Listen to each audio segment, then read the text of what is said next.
What's up,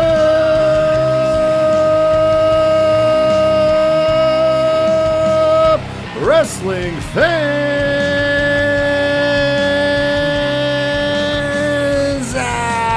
It's that time for them boys from 607 Podcast to talk things all pro wrestling. It is now time for 607 Podcast to present The Wrestling Show, better known as hashtag 607TWS.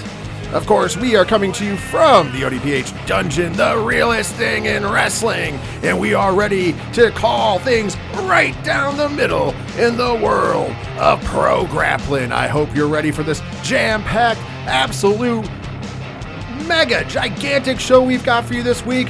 Before we go any further, I am your host. My name is Rich. I'm also the host of the 3FN Podcast, just to throw that out there. And joining me in the co-host chair as he does each and every week, he is the man that you better know as the host of the Ocho Duro Parlay Hour Podcast, better known as the ODPH. I'm talking about Ken M. 607 Podcast fam, what is happening? What is going on? What is good? Are we ready to talk some pro wrestling? And then we have a special guest this week. Yes, we do. Because we have a special thing this week. Yes. Not only are we broadcast anywhere that you get great podcasts by searching 607 TWS, we are also going to be on the ODPH network of podcasting this week, replacing the sports show due to the fact that next week we're going to be talking a lot of football. So yes, this week it's all wrestling. And joining us from the ODPH, you know him as a co-host over there, the one, the only, Padawan J. Hey, yo, first time, long time. There you go. I like it. I mean, you've joined us in the chat a bunch Yes. of times as well. So, I mean, that does help out quite a bit. Yes, it Very does. familiar. So, you're used to, if you were used to the days where we were on twitch.tv/607 podcast going live before WWE decided to take a big stank and shit all over that and make their product better. So, until we can figure out a better night, because there's a lot of nights out there that just are not good, we decided, hey, we're doing it this way. But if you were listening back then, I can promise you that you would know that Padawan J, we talked about in the chat, is he would get information and stuff for us and add a lot to the chat. So it's going to be a cool, awesome episode. Once again, if you're listening on the ODPH network of podcasting, we appreciate you. And hopefully you will like what you hear and you'll sign up and make sure you hit that subscribe or follow button for 607 TWS. It will be available on more players soon as we are changing our podcast. Stay tuned for more details. But you can find a player on both of our websites. But let's talk about those websites, Ken, because before we go any further, we have a jam-packed week, mind you. In the main event of this show, we're talking about one of the biggest wrestling weekends in the history of pro wrestling. That's right. Not since the famed WWE versus WCW days have we seen this much action, because both of the major United States companies are having major pay-per-views. Of course, we're talking Clash at the Castle for World Wrestling Entertainment going down on Saturday, and then on Sunday from Chicago, Illinois. This year's AEW's All Out we'll be talking about and breaking those down in the main event of the show. In the main card of this show, we're going to be talking about what's going on around Chicago at the same time as GCW and Black Label Pro. We want to give them credit as well. Yes. Bring back the Chicago Summit for another year. And on top of that, we'll also be talking about NXT's Worlds Collide. There's a lot of implications there as well. And of course, we'll kick off the show when we hit the opening bout with the recap of the week that was in pro wrestling. But before we can do all of that, Ken M, tell the fine folks how to find you in the ODPH podcast. Very simple. If you want to talk to myself, Padawan J, your coach, my coach, the coach, Coach Duffy, Dre Driven, and the whole ODPH fam, swing on over to odphpodcast.com. Join in the conversation on the social media accounts. They're all right there on the front page. Check out Parlay Points. A Blogs Count Anywhere will be dropping this week, but it is delayed because, well, we had a very, very special episode on the ODPH, which Rich was in attendance for, that took priority. So trust me when I say this, I will get a Blogs Count Anywhere out this week. You can also find out the TeePublic store, the Patreon, everything that is the ODPH can be found at odphpodcast.com. And cheap plug, you might as well listen to that interview with Scott Snyder that's up at the ODPH as well. Yes. With that being said, if you want to find a 3FN Podcast and everything we do over there, it's easy. Go to 3fnpodcast.com. Everything is there. We have our Patreon link there, patreon.com/3FN Podcast. We also have the TeePublic link there. There's also links to the Twitch channel. There's players to play the 3FN Podcast, 607 TWS, and the ODPH live from there. There's also bands that support the show, much like the ODPH. We have a lot of great stuff on there. Just make sure you check it out, and we're adding stuff to it. We did revamp it, but there's going to be even more revamping going on, so make sure you check out. And all the social media links are there as well, 3fnpodcast.com. Well, that is enough. Let's stop stalling. Let's dive in, because we've got a gigantic show. Ken, I think you should look at your watch, because I believe it's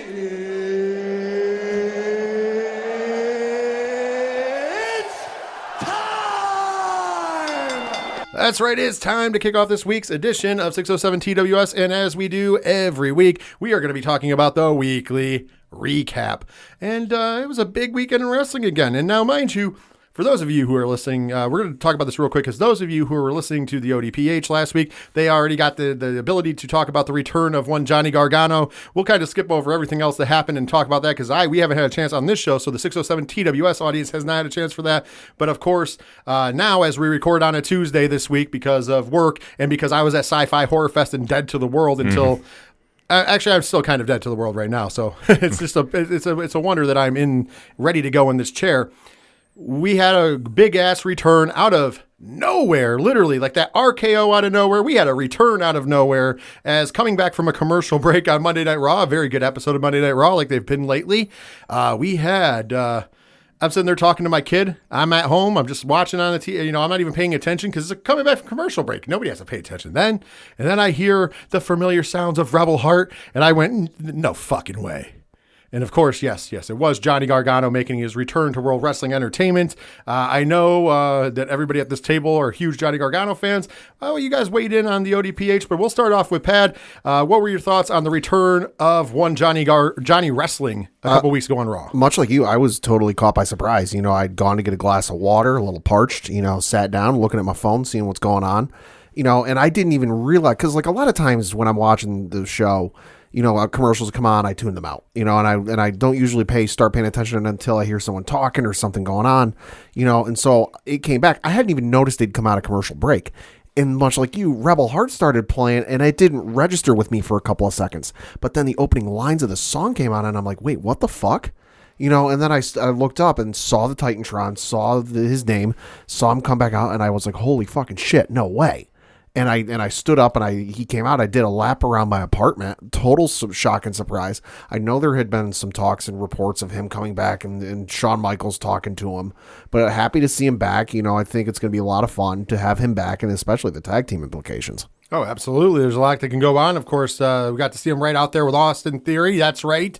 Let's just jump ahead here, because this past week on Raw, fast forward a week later, since we're coming to you the day after that, recording this week, we can tell you that it's back to being Austin Theory. Mm-hmm. Yep. So we had an interaction there, which was great. Ken, how did you feel about the return of Johnny Wrestling? Completely surprised, and happily surprised too, that I was honestly paying attention, doing podcast promotion, and all of a sudden I hear Rebel Heart, and I thought I clicked on somebody's tweet, and I thought it was a video, like, okay, I'm getting worked here. Sure enough, I look on the screen, and it's Johnny Gargano walking out, marked out completely. Such a big win for the WWE. I mean, I know they're adding a lot more familiar faces back to the roster, but Johnny Gargano was one that we've all been waiting to hear about. He's probably one of the last big, quote-unquote, free agents out on the market right now that we weren't sure where he was going to wind up. Huge win for WWE, and definitely he's going to be making some impact very, very quick. I was very happy about it, very surprised about it. I thought that was one of the things he got addressed very well on social media, I should say, because he went out and said, hey, I wanted it to be a surprise. That was the deal. Nobody knew I was there except for the absolute essential people knowing.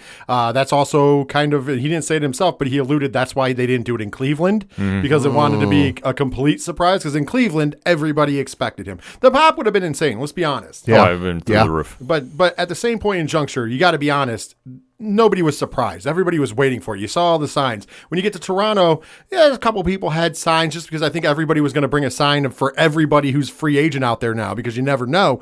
But it wasn't like as big, and the crowd reaction was perfect, because it was like, no way. No way. And it was also a city that's near and dear to him. Won the NXT tag team titles there. Yep. Had one of the 5-star matches between DIY and FTR in that building. Yep. So there's a lot of history in Toronto as well. Cutting into his promo, I thought it was one of the most wonderful return promos I've ever heard. Saying his reasoning for returning was because he wanted to show his son that dreams do come true, and that his dream wasn't over yet, because yes, he had made it to WWE. Yes, he had made it to NXT and was, pretty much the franchise of NXT. However, there's still things on that bucket list. like headlining WrestleMania, Yep. winning the Intercontinental title, winning the United States title, winning the WWE World's Championship. So there was a lot of cool stuff that he said, and I thought that was awesome. And it really gives that, the underlying thing that he said that I meant the most. And I looked at my kid and I was like, that's what you have to remember on. He said, you know what? You have to gamble on yourself. Mm-hmm. Yeah. So I'm gambling on myself. And I went, that's amazing to tell kids because kids do still watch the show. Yeah. Oh, yeah. That, sometimes it's good to gamble on yourself and that positive energy. And that right there, ladies and gentlemen, is why don't think that they'll misuse him. Johnny Gargano is going to be a big star in World Wrestling Entertainment. Please believe that him and Ciampa are definitely sitting at that table. They are two of Triple H's favorite sons, if you will. Yep. And I guarantee they are going to be pushed as they deserve to be pushed, as well as other people. Yeah. We're seeing a lot of opportunities in WWE these days. You say what you will. If you don't like it, that's fine. It is what it is. There's nothing that's going to convince you if you're always against something. But you got to be honest. The Triple H regime so far, and I'm not saying it's going to go, it has been putting on different things, doing different looks, surprising the world.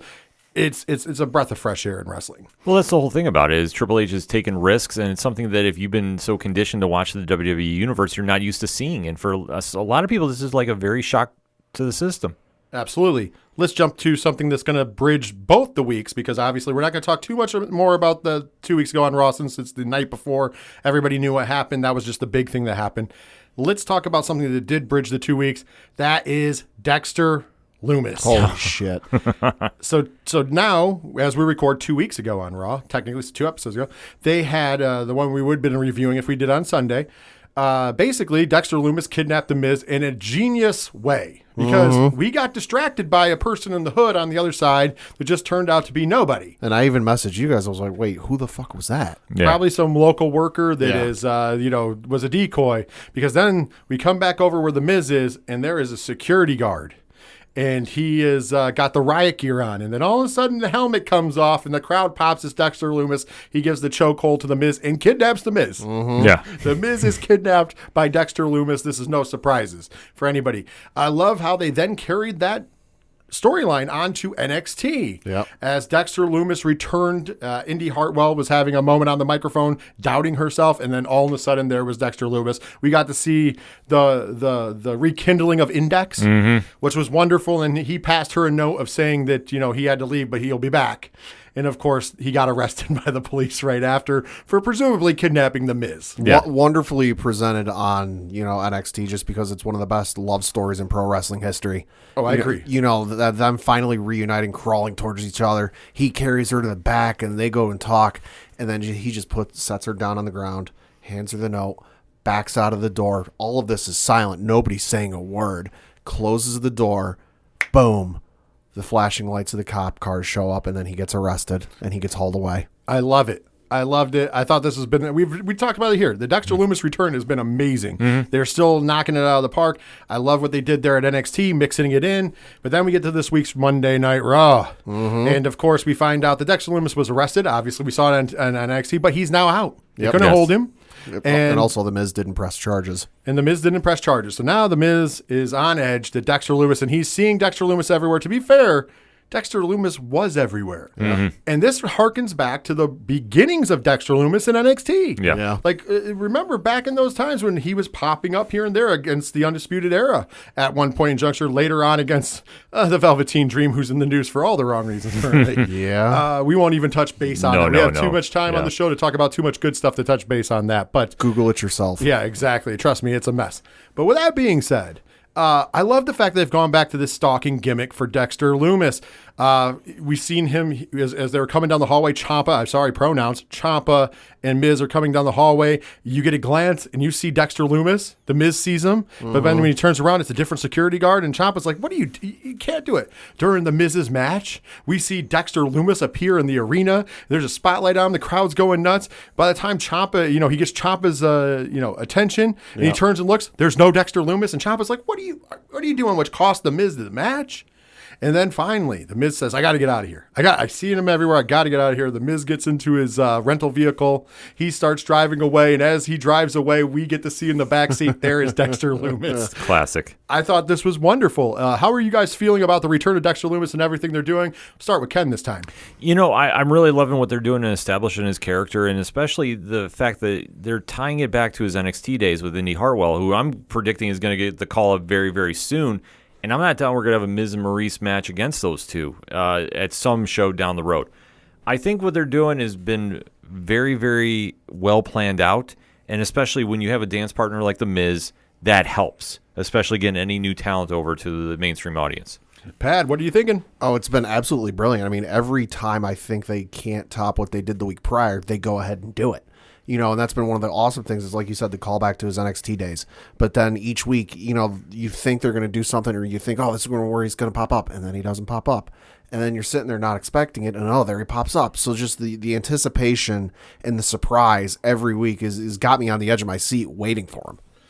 Okay, well, before we talk, there's two more items I want to talk about for Raw and WWE this week, in particular. Before we jump out, I mean, there was so much other great stuff that happened between SmackDown and Raw. We've had a lot with Sami Zayn and Kevin Owens and everything. Yes. And I would like to dive into that further later on. I don't think that's coming into play here, but there's two major things that have implications immediately. And one of them is more controversial. We'll save that for the last item. But the one before that is the build to Clash at the Castle in a match between Matt Riddle. That's right, Matt Riddle. Mm-hmm. Yep. And, of course, Seth frickin' Rollins. That promo. And let's start off once again in the Triple H era. We're seeing some different shots. We're seeing some different things. Mm-hmm. I saw somebody smartassly say, and it was funny because they were not insulting, but it was funny that not only have we brought back people from NXT, but now we've brought the NXT parking lot to WWE because before this show, with 0 WWE cameras, they did not use a WWE camera for it. Yeah. We had a fight that fans caught in the parking lot between Riddle and Seth Rollins. Like, literally. Mm-hmm. And even when they showed it on Raw, they showed it from the footage that we all saw on the internet. They took a cell phone footage and zoomed it in from the internet to show this fight between Riddle and Rollins. Mind you, this was at like 7 o'clock or 6:30, whatever it was. That, to me, was like, wow, that is like guerrilla viral marketing at its finest. The last time I think they did something even close to this, and it's not even an exact copy, was when then Dean Ambrose, now Jon Moxley, was going to face Lesnar at WrestleMania 32 when it was in Dallas. Mm-hmm. And they were and it was like the Raw right before Mania, or a couple weeks before Mania, and they were fighting in like the entryway to the arena. But that was in the entryway, and that was with the camera and all this. So it's like, all right, this is clearly staged. But this with Rollins and Riddle, I saw the notification and I was like, oh, okay, this has got to just be something they're staging, they're working on. But then I'm like, oh, fuck, this is real. This is different, yeah. So then we go on, and because of this, and because of the bad blood from weeks before, and because of this in particular, we have to have Corey Graves moderate an interview between the two men from different locations in the arena. And we get, your standard, hey, at Clash of the Castle, Seth Rollins says, hey, I'm going to do what I did to Cody Rhodes to you. I'm going to put you out. And the retort from Riddle was, hey, listen, you're not even the man in your own house, because we all know that Becky's the man in your house. And that leads, it was just normal, back and forth, nothing to burn the world down. Goes to commercial break. We come back from commercial break, and we get a dead serious look from Corey Graves like, hey, after we stopped the interview and I came back out here, the mics were still hot and the cameras were still on, and it picked up something. We want to warn you that this is pretty raw. This is pretty, and you're just going, what the fuck? Why are you giving us a warning? So it comes back in. We go back to that view. It's Riddle going, hey, are we done here? And he goes to take off the microphone, and Seth Rollins goes, hey, you still there? He goes, yeah. He goes, you know what? You want to talk about families? Let's talk about your family. Oh, yeah, that's right. Your wife divorced your ass and took your kids, and they don't want nothing to do with your bitch ass, huh? And he goes, what did you just say? He goes, you heard what I said, bitch. And then Riddle goes off on, I'm not going to beat your ass. I'm going to fuck you up. And they're bleeping it out. And Rollins, where are you in the building? Rollins like, come find me, bitch. Come find me, bitch. And they're literally having this, like, wonderful. I know that you equated it to a certain MMA instance, Ken. Yeah, the John Jones, Daniel Cormier. Yeah, absolutely. A presser where they thought the mic was off, and apparently some other words were exchanged after. This was a great homage to it, and especially letting Rollins loose and really dive into this heel character, because we always say we refer to him like this, the Joker, so to speak, with the drip swag and such. This is an area that he just sunk his teeth into, and you brought in that element of realism that Triple H is very more known for, but it was enough that it was really adding to this feud, which, I mean, it has been good build so far, but now this has become a must-watch match. Absolutely. What did you think, Pat? Honestly, for me, before that promo last night, I did not give two shits about this match. Don't get me wrong. Nothing against Riddle, nothing against Rollins. Rollins is one of my favorite guys. Riddle, I'm kind of neutral on. Like, I don't hate the guy. I don't love the guy. Did not care for this match. It was the match that, like, when I go to watch, Clash at the Castle, because I won't be able to watch it live, was probably going to get up, maybe fast forward through it, go up, get something to eat, whatever. That promo last night, though, made me go, all right, I want to watch this match. Just because to me, the match up until this point felt like a leftover from the Vince McMahon regime. It felt like a leftover Vince story that, hey, we got to wrap this up. We don't really have anything for you guys right now, but you know what? It just makes sense to continue this. And honestly, I just didn't care because I'm like, there's nothing on the line here. There's nothing implicated like, oh, whoever wins this gets the next shot at Roman or the next shot at Lashley or the next shot at Gunther, whatever. So I was like, I just don't care. But I seen this last night, I immediately went, oh, fuck, they're doing the John Jones, Daniel Cormier promo. And I went, all right, now I'm in. I'm with you there. But coming into it, I was like lukewarm at best. I mean, I respect both guys, what they do in the ring. Sure. Obviously, Seth Rollins is one of the best in the world, period. Matt Riddle's good. He's good. Yeah. But, once again, it's leftover stuff. But somehow Triple H takes that leftover. He doesn't just microwave it. No. He puts it back in the pot, throws some more seasoning in there, and stirs it up. I got to be honest, this was tremendous. Like the fact that I'm sure most wrestling fans could have cared less about this match, and now I would dare say that most of us are at least going to be like, I need to see the match. Yeah, Might not be the match we want to see most, but it's definitely went from the piss break match to one of the matches you want to see. It got on the radar, and I thought that was beautiful in just one night, and the way they did it, the guerrilla style parking lot brawl into an interview that was bland and kind of like, honestly, it was just like, oh man, this is probably the worst promo we've gotten in the Triple H area. But it was not. Then now in hindsight, we know that was on purpose. Yeah, they wanted to make you think. They wanted you to tune back and go, oh yeah, that's right. This match is from the previous administration, so therefore it's just let's get it over with. And then they changed it, and it was like, okay, here we are. This is good. So can't wait for that. But then there was the controversy. Now, trust me, we're going to talk about a lot of controversies with AEW next when we recap AEW and the little bit going on over there. Because as we all know, there was some going on. Yeah.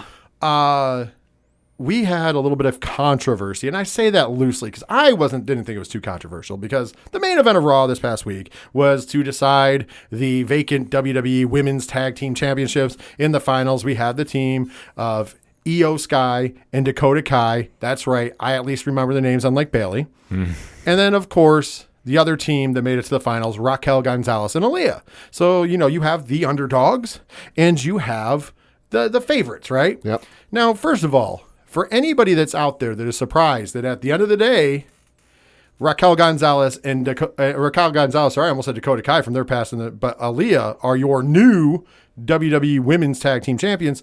Let me remind you, it wasn't that long ago before the Attitude Era kicked off that you had the unlikely duo of Hardcore Holly before he was that, so he was just Sparkplug Holly, and the 1-2-3 Kid defeat the $1 Million team of Bam Bam Bigelow and IRS for those tag titles at the WWE tag titles or WWF tag titles at the time at a Royal Rumble event. This is something that happens a lot where the underdog team does win.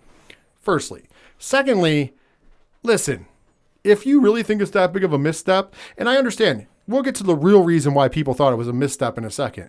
I don't think so. I think this opens the door to a lot more booking, having those two ladies have those belts, because the reason why the internet thinks it's a misstep is because the internet convinced itself that we were going to get the return of Sasha Banks and Naomi on Raw. And I didn't put anything out there because I was tired of shit, first thing. But secondly, I was like, I didn't want to take the heat from the people who are like, oh, you're just being pessimistic. I knew it wasn't going to happen because it wasn't smart business. And Triple H, at the end of the day, you say what you will about him, but a lot of people think that he's a smart businessman, including me. Here's why it wasn't smart business. It is the Monday before Clash at the Castle. Right. The best time, honestly, for this return would have been SmackDown if it was live. But because Clash of the Castle is coming from Wembley Stadium in London, England, this week's SmackDown is taped. So you don't want to do any surprises on a taped SmackDown. It ruins it, right? Right. So now that leaves you with two options. Now, the next day, your competitor, All Elite Wrestling, has one of their biggest pay-per-views of the year. So you can make the decision that, hey, we're going to take the women's tag titles over there and have them defended, and possibly either have them defended against Sasha and Naomi in a surprise tag team match, or defend them and then bring them out at the big show, which could happen. Or you could go, let's see what our competitor does. Let's see if they have a great show on Sunday at All Out. Because guess what? We get to go next on Monday with Raw, and there you can have the re-debut, if you will, of Sasha and Naomi, which would then steal the headlines back from your competitor. That is smart business, folks. If you do it on Monday, you throw all your cards on the table and you go, hey, look it, here we go. Or, as I'm famously saying, you slap your dick on the table and go, there it is. It's on the table. That gives your competitor time to try to answer that. Whereas the smart move would have been, if you were going to do it, like, you can give them no time, it would be on Friday, but since it's taped, it's not going to happen. So that means you either have to hit them preemptively right before All Out, or you say, okay, if the wrestling world's buzzing from All Out, then next night on Raw, we have that big return or a couple big returns. And once again, the wrestling world goes from buzzing about you to buzzing back about us. It's a smart move on it's the way I'm thinking. I'd like to get you guys' thoughts on that, and what's your thoughts on them winning the belts, the thoughts of Sasha and Naomi coming back, and whether you think what I said has any validity. We'll start with Padawan J. Well, I think the match certainly surprised me, just because I had thought, Io Sky and Dakota Kai were the hot commodities. Nothing against Raquel and Aaliyah, but they were just the hot commodities. They're getting featured every week. They're on every show, this and that. So the ending certainly surprised me, but then I noticed once the match was over, Dakota Kai was throwing a fuss. And I was like, that's okay. That might just be her, being in character. But then I saw a clip online after the show was over. Dakota Kai wasn't the legal woman at the end of the match. Io Sky was. So I think this match is going to get run back at some point. Obviously, it's not going to be a Clash at the Castle because Io Sky and Dakota Kai are already in a match. I think it'll get run back at some point, whether it's Raw, SmackDown, whatever they choose. And then they go to run it back. That's when Sasha and Naomi are going to show up. That's what I would say. Honestly, glad you brought it up, because that's what I'm thinking. I think what they're going to do is, because we already know, first of all, it doesn't hurt Io Sky and Dakota Kai not to win, because they're going to be featured heavily in a six-woman tag this upcoming Saturday. And it's a bigger tag team match there. People are more excited for that because we're going to get, Bayley in the same ring as Bianca Belair, and then we're going to get the two teams going at it. It's going to be great, right? We're going to get a little taste of the future. I think that they're going to run the match back next week on Raw, and they're going to make that announcement before. Right. And I think at the end of that match, Dakota Kai and Io Sky will win the tag titles. And the reason behind it is it gave a shocking ending. They'll right the wrong. And then when they're going to celebrate, that's when the music hits. And I think that, that's why Sasha and Naomi didn't come out this week, is because it's the week of a pay-per-view. You're not going to bring somebody back the week of a pay-per-view. You never see the Raw after Mania or SummerSlam or any, where we typically see a lot of the debuts or returns or what have you from injury. You don't see that the week before, or the week of, because it's never the go home show. It's never the go home show. It's the one after, because hey, we've already got, it's the same reason that Johnny Gargano showed up last week, super kicked Austin Theory, and then this week was just in like a pre-taped vignette of him talking to somebody in the stands. He's not going to wrestle. Everybody else is tied up with the storylines. He'll get put into a storyline once the pay-per-view is over. Oh, perfect. I agree. Ken?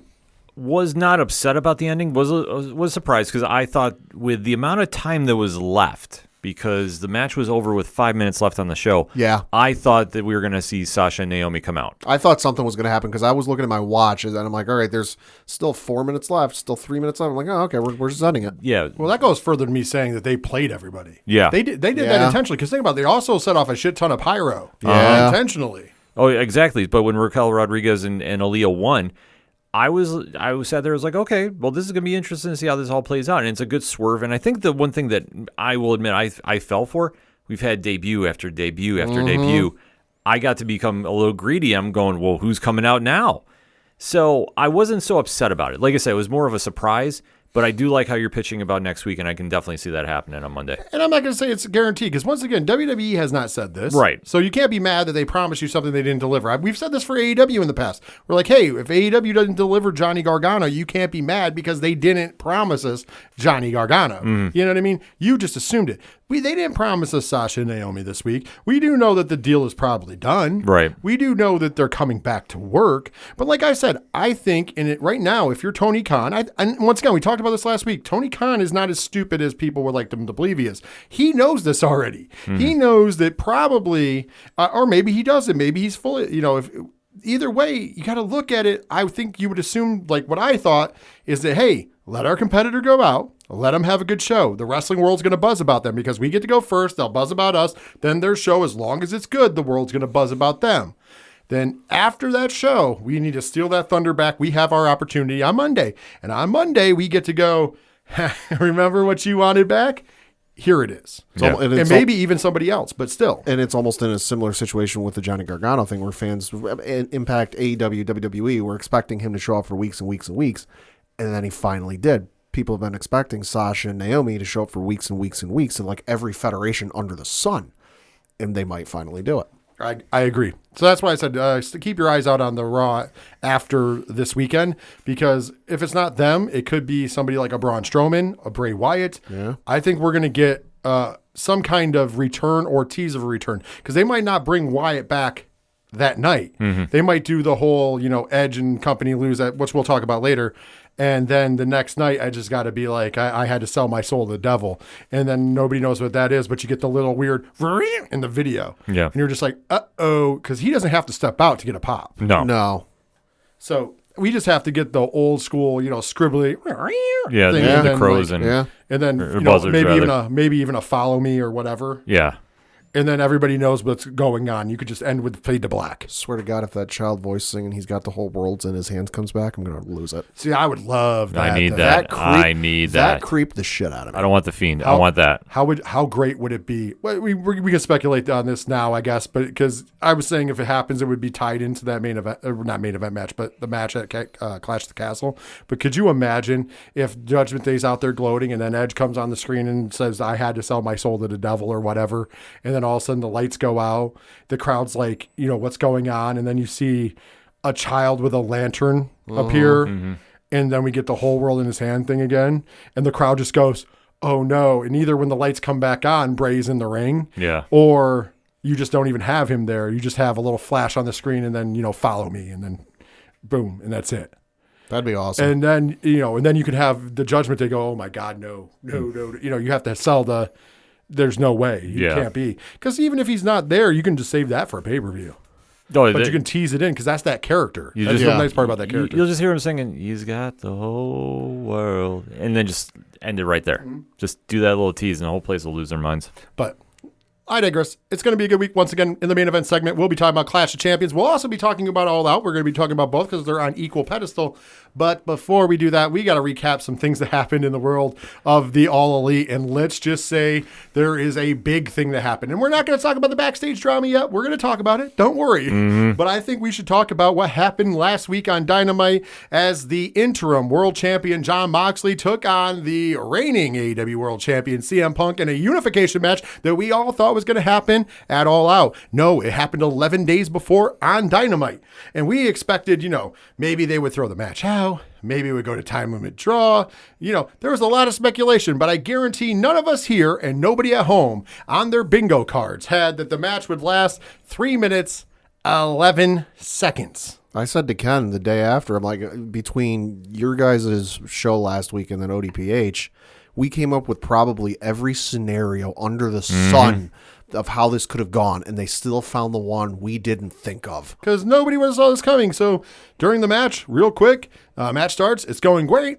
Going back and forth. They're fighting as we would expect. All of a sudden, CM Punk goes for a roundhouse kick, and he then grabs his left foot, which was his plant foot, which is also the foot that he had surgically repaired. Right after this, Moxley takes advantage, starts beating on his leg. By the way, I didn't go back and watch if it was the left or right he was beating on. It was left. So he's beating on the leg. He gets him in the chokehold. He gets him in the elbows. He then gets him up, hits him with a paradigm shift, not once but twice, and then 1, 2, 3, and your official AEW undisputed World's Heavyweight Champion is Jon Moxley. The match was shorter than the intros. Yeah, the intros took longer. So crazy enough, once we said we didn't see this coming, and then instantly it goes, where do we go from here? And the other wild thing was they didn't throw this at the open of the show or the end of the show. It was like right in the middle. Oh, yeah. Yeah. Earlier in the night, I caught the fact that they were saying that the tag match was going to be the main event. And I just went, well, if the tag match is the main event, that means the title match is coming on before the end of the show? Yeah. Interesting. I didn't see that coming. It was also not on my bingo card, but it was shortly after the 9 o'clock hour, we got the squash match of the century. Yeah. And it leaves you in this weird world of what the fuck is going on. So, hey, here it is. I mean, I'm going to pass around the table, but let's be honest. Here's your options. CM Punk wasn't ready to come back to the ring, and he's truly injured. CM Punk's backstage stuff caused Tony Khan to make a fucking real quick change, and it's Moxley and Punk, and just let Moxley have the belt and let Punk go back home so toxic ways don't screw things over, come back when cooler heads would prevail. Or, and this has been linked to from Dave Meltzer, we're going to run this match back at All Out, even though, in my mind, if that is the match that they do at All Out, Punk versus Mox for the belt, why do I give a shit after I've seen a squash match 11 days prior? So, once again, I know we're going to be talking about All Out at the end of the show, and but we can speculate here right now. What's going on with just this situation? If there's something that you think he's going to face somebody else, Moxley will be facing somebody else at All Out. We'll talk about that later. We're just talking about Punk Moxley right now. Ken M, start with you. What do you got going on with this? Because this is confusing as hell to me. This is an absolute nightmare that they could not have done a worse job, in my opinion, about selling a pay-per-view. The fact that you ran this at 9 o'clock, you already tipped off that something was wrong. You have the match come out. Punk does the leg injury. Moxley is working on the leg. I'm pretty sure it was the same leg, so he's definitely working on the left one. So no matter what, you've now established that this is happening, and you're going to run the squash. The reason I think they did this, and you can hear the sound of my voice, I'm loathing saying this, is I'm only guessing the powers that be felt that they needed to add a story to this other than Punk returning. And they want to make a big hero's welcome in Chicago when he comes back, that he's fighting back from the injury. They're saying that he's washed up, that he can't hang with Moxley, that he's going to come in and try doing like the Rocky-esque comeback, which is stupid, in my opinion. I'm sorry, this is not making me want to watch the pay-per-view. This is me saying you wasted my time on Dynamite hyping this up if this is the play. Because no matter what you do, if you plug in MJF, if you plug in Adam Page, whoever in this match, you're still going to have Punk come out to do something to get the belt back. Agreed. We'll talk about more of those options later on in the show in the main event. Pad, what did you think about the Mox, Punk, and everything that's going on with that? This made no fucking sense just because, I agreed with Ken when we were talking on ODPH last week, that this is the biggest match you could do in that company right now. There's none better. There's none more anticipated. Punk coming back from injury, Moxley being, the flag bearer during the pandemic era and being the guy leading the company, that this is the biggest match you could do. So it makes all the sense to do it at All Out. And then, these guys hate each other so much that we got to do this now. And just from that to putting it at 9 o'clock and 3 minutes. And it just makes no fucking sense. And, I said to Ken, they got to nail this perfectly or they're going to put themselves in a corner. And they've put themselves in a corner. Simply because, okay, you run it back at All Out with a stipulation, it falls count anywhere, cage match, whatever you want to do.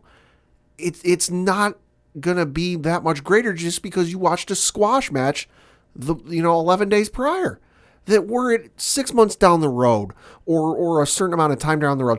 All right, then you can sell me on it that hey, he's coming back from injury again and whatever. But the fact that you just did it, it's now 11 days later and I'm supposed to believe that this is going to go any differently? No. No, I agree with you. Here's my biggest deal with this. If Punk is really truly not injured, this was a weird finish. Yeah, he does go after left. Left. So it's a weird finish. And here's the reason. Let's say that your goal is to run this back at All Out. You're telling me that he wasn't ready to come back. His foot was re-injured, but in 11 days, he's going to be fine? That's the thing. That he's going to be fine to wrestle a match? Like, this is a surgery that kept him out for months originally. So you're telling me, like, it would make more sense if you were going to do this and then go, okay, we'll come back to this match at the next pay-per-view, which would be Full Gear. Well, that would make more sense. And Ken, didn't you see stuff online from when he was at C2E2? That he was limping around C2E2? He was at San Diego Comic-Con. That's what it was. He was limping around. Yeah, like this thing. We knew he wasn't coming back. And then even when he came out for the run-in at the end of the Dynamite, 3 weeks ago now? Yeah. That he was very gingerly walking on that foot. So if he's not ready, why rush it back? This is a match that you don't have to have right now. Well, in the case of why rush it back is because AEW is feeling the pressure. Yes. WWE's turned the corner. What they did not expect, what nobody expected, what nobody had in the cards is that Vince McMahon would step down, and then not only step down, they were like, even when it first happened, it's like, okay, he's going to go away. Well, shit happens, but he's still there. He's still running stuff. He's just not going to be around. And then it became, nope, he's gone. And now the company is being ran creatively by Triple H. So it changed the whole dynamic, what everybody had. It changed the dynamic from the wrestling journalists, the wrestling fans, and of course, Tony Khan. And Tony Khan has noticed that. We talked about it last week and the week before, that he had put tweets out there like, hey, I've been watching the other show and it has gotten a lot better. So like they all know. And what is Triple H doing? Triple H is bringing back people and doing we're returning people, which when people are like, oh, hey, I'm tired of WWE bringing back former WWE guys, and you have the people trying to make the mockery. The difference is when AEW kept bringing surprises in, it's a bloated roster. WWE does not currently have a bloated roster because they had a fire sale. So, and they're not going to bring back everybody that left. Right. So they had a fire sale. They got rid of a bunch of people. Some of those people signed to AEW and they can't come back. On top of that, they're not going to bring back all the people that they could that didn't sign with AEW. So yes, they have room to bring people back and bring people up from NXT. Of course they do, because they had a fire sale. And Triple H wants variety. That is why we've been seeing different matches on Raw. We've been seeing other talents featured. We've been building storylines thus far, and it just keeps snowballing. So with that being said, they felt the pressure. There was a pressure on Tony Khan and AEW to go, okay, we need to fight back, because they were putting on, their fans were happy with the shows, but the casual fans like myself and Ken, who are wrestling fanatics and watch everything, and we don't have a loyalty to three letters at all. Right.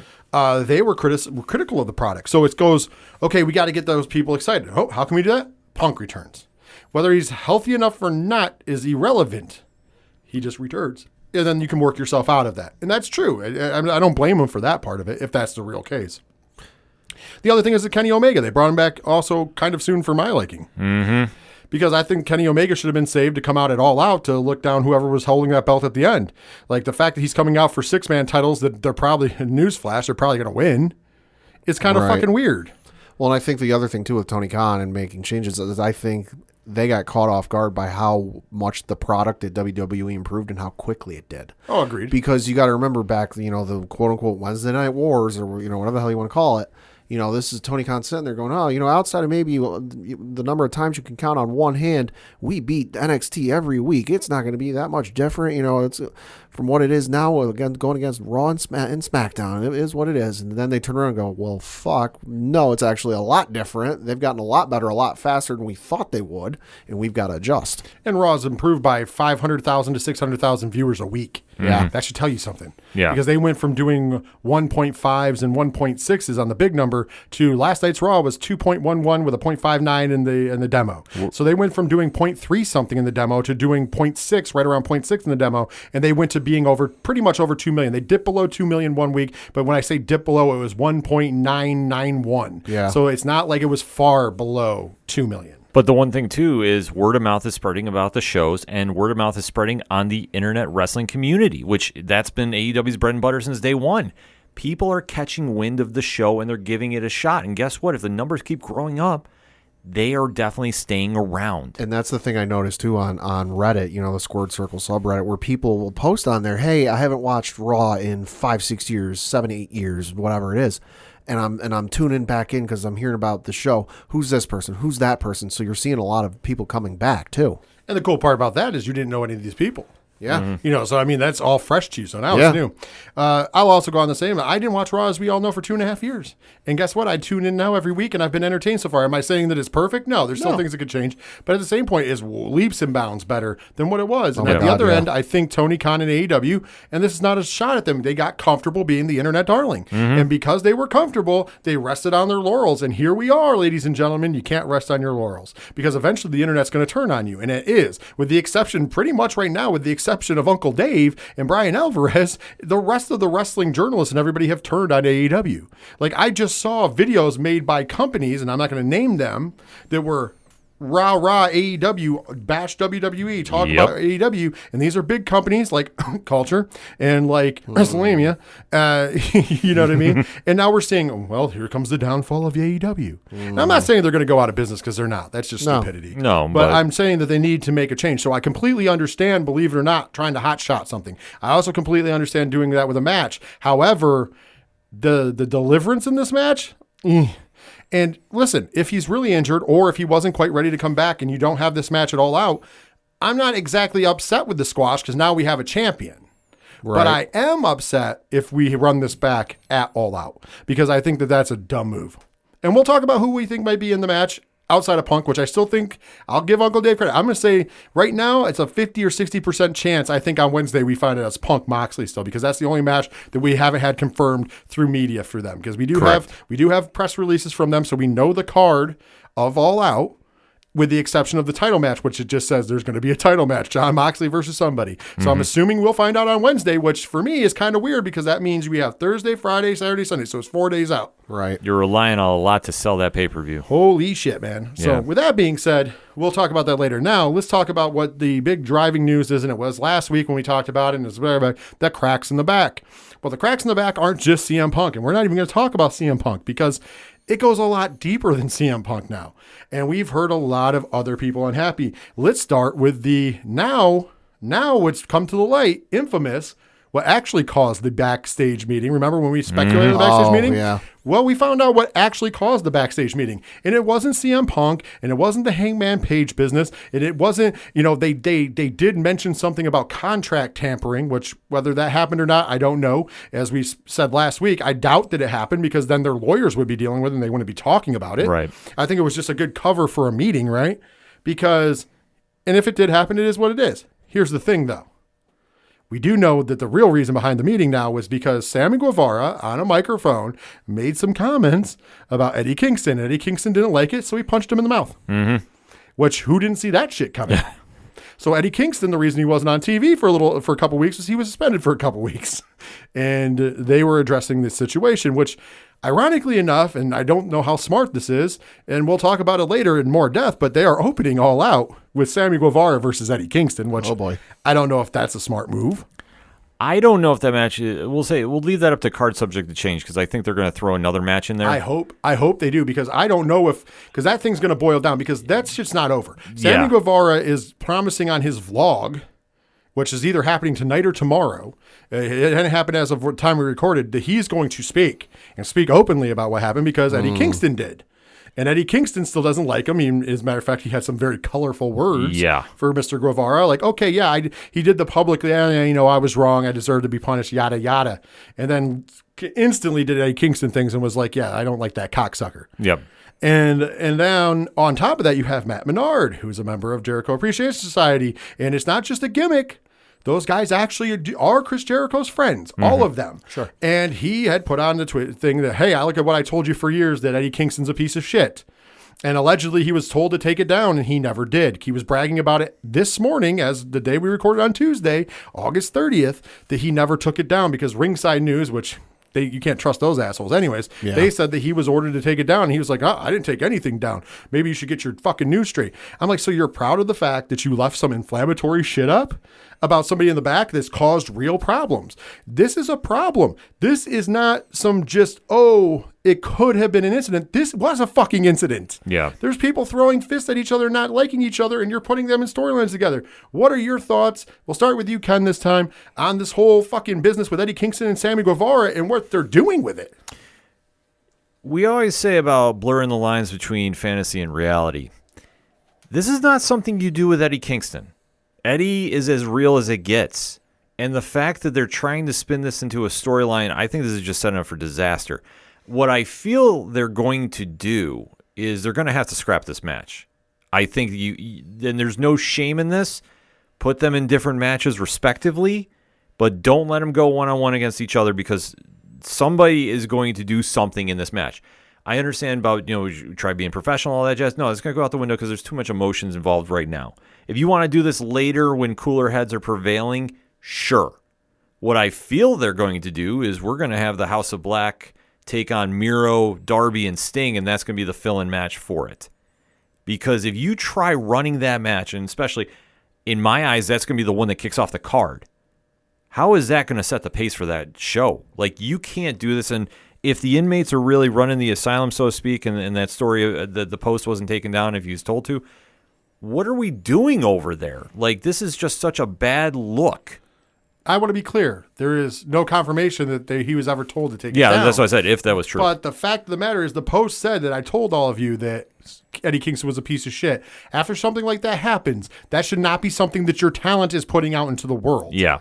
Because now you're just stoking the flames. And as far as Matt Menard's just going to get his shit pushed in because he's a little punk. And I know that because I spent time in a locker room with him. Funny on the mic, but he's one of those guys that's a yapper. He's a chihuahua, as a lot of people say. And Eddie Kingston's not exactly a chihuahua. Right. So you're dealing with a lot of fucking problems because you keep pissing them off, and people are going to keep getting hit.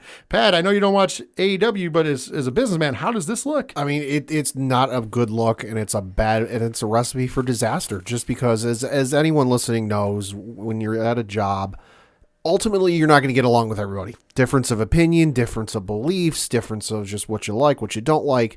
You're going to run into people you don't like, and they're going to rub you the wrong way. And sometimes it's best to just, hey, we ain't got to be brothers. We ain't got to be siblings, but we got to work together. Let's just put it aside and let's just do what we got to do. But that's after a decent amount of time has passed and you might have had a conversation with HR or two. I think you can have this match, but not now because cooler heads have not prevailed. And I think if you open this match, which on paper, given everything that's gone on, if we're taking, our opinions out of it, on paper, it makes a lot of sense to open with. It's the hot match that's going on, that it's not a title involved, everyone's talking about it. So on paper, yeah, it makes sense to open a match, but I think it's a recipe for disaster if you do it now because, like I said, cooler heads have not prevailed, and I think this might turn into a bit of a shoot match where Eddie Kingston's legitimately punching Sammy Guevara in the face. Like there was the one with Braun Strowman and Brock Lesnar a couple of years ago where Braun hit Lesnar in the face, whether it was intentional or not, and Lesnar came back and cocked him in the face. Like, hey, you can look up the clip online. This does happen in wrestling. Go ahead. So I'm actually going over the AEW press release to see about the card. That match has been removed from the press release. So unless something is going to be changed, because it does say additional matches will be announced to lead up to Sunday. Okay, as of right now, though. But there was a point in this past week where it was first one announced as the first match on the card. They said it was going to open the show. Yeah. So that's cool that they're taking. Obviously, they're being smart. Kudos to Tony Khan because I wouldn't have trusted that. Somebody finally got through like, hey, if you let this go through, Eddie Kingston might legitimately start punching Sammy Guevara in the face. Well, Eddie's going to do business, okay? But the problem is you have a cocky, arrogant Sammy Guevara who is going to go out there and he'll do something cute or insult him, and then he's going to find out the hard way. He'll try to earn some internet points. He's going to find out the hard way because, unfortunately, a guy like Eddie Kingston is old school in this fucking business, and he will beat the shit out of you. And it will look. And by the way, for fans, it looks horrible. Some of us will be like, "Oh yeah, I get to see a real fight. That's cool." No, it never looks good. No, it never looks good. There's a saying my parents always said, and I'm sure your parents always said it: "Don't write checks your ass can't cash." Yeah, you don't write checks with your mouth that your ass can't cash. It's an old saying, and it's a great one.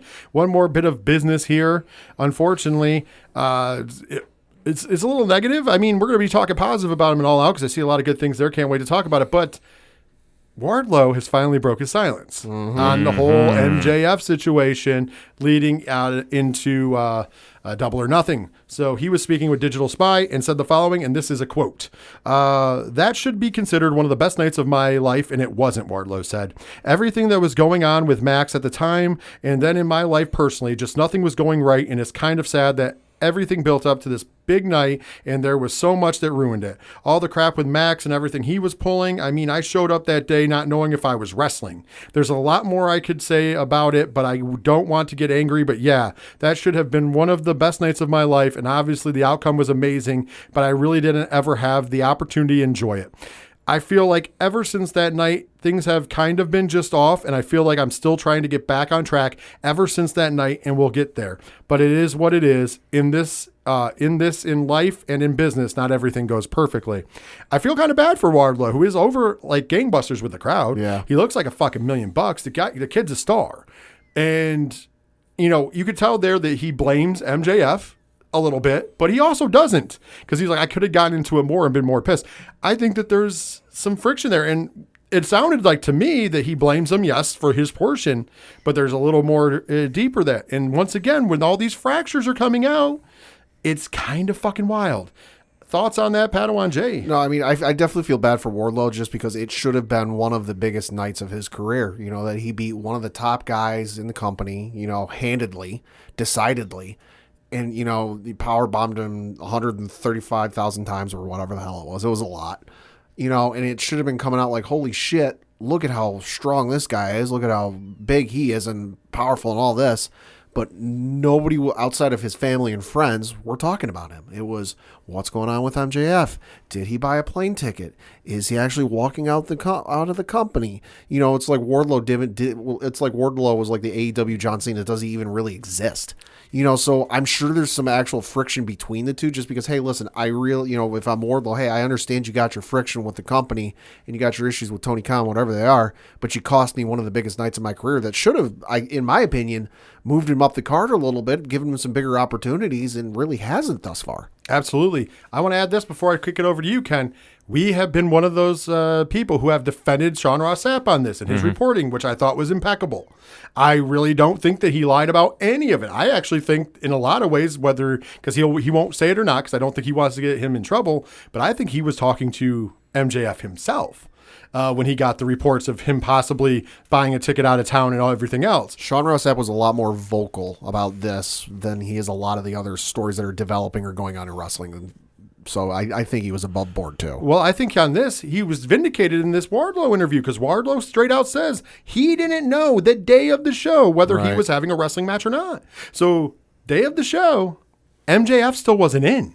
So that happened after the fact. So I think this is a little vindication for our friend Sean Ross Sapp. I'm being nice about it because I take him to task when he's full of shit, but we also defend him when he's not. And I think this should be one of those things where he can hang his hat and say, hey, I told you guys there was more to this story. Wardlow just confirmed that. So with that being said, and all the conversations we've had about this in the past with MJF, what are you feeling about Wardlow's points here?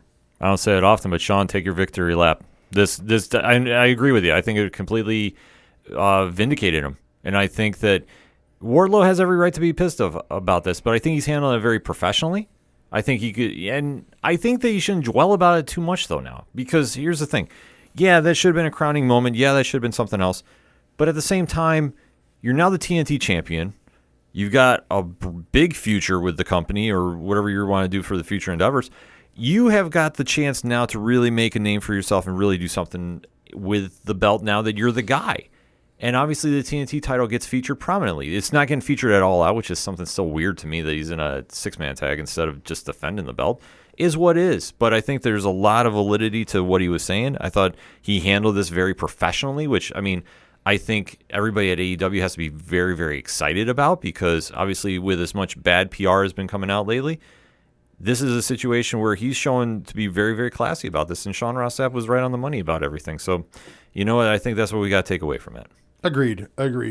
Well, with that being said, that's going to take us out of the opening contest here on 607 TWS. We're going to take a break. When we come back from the break, it's going to be time for the mid-card. In the mid-card, we are going to be talking about GCW and Black Label Pro's Chicago Wrestling Summit going down this weekend on All Out Weekend from Hoffman Estates in Chicago, Illinois. Also, we will be talking about NXT Worlds Collide, that and more when we come back from this break.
That's right.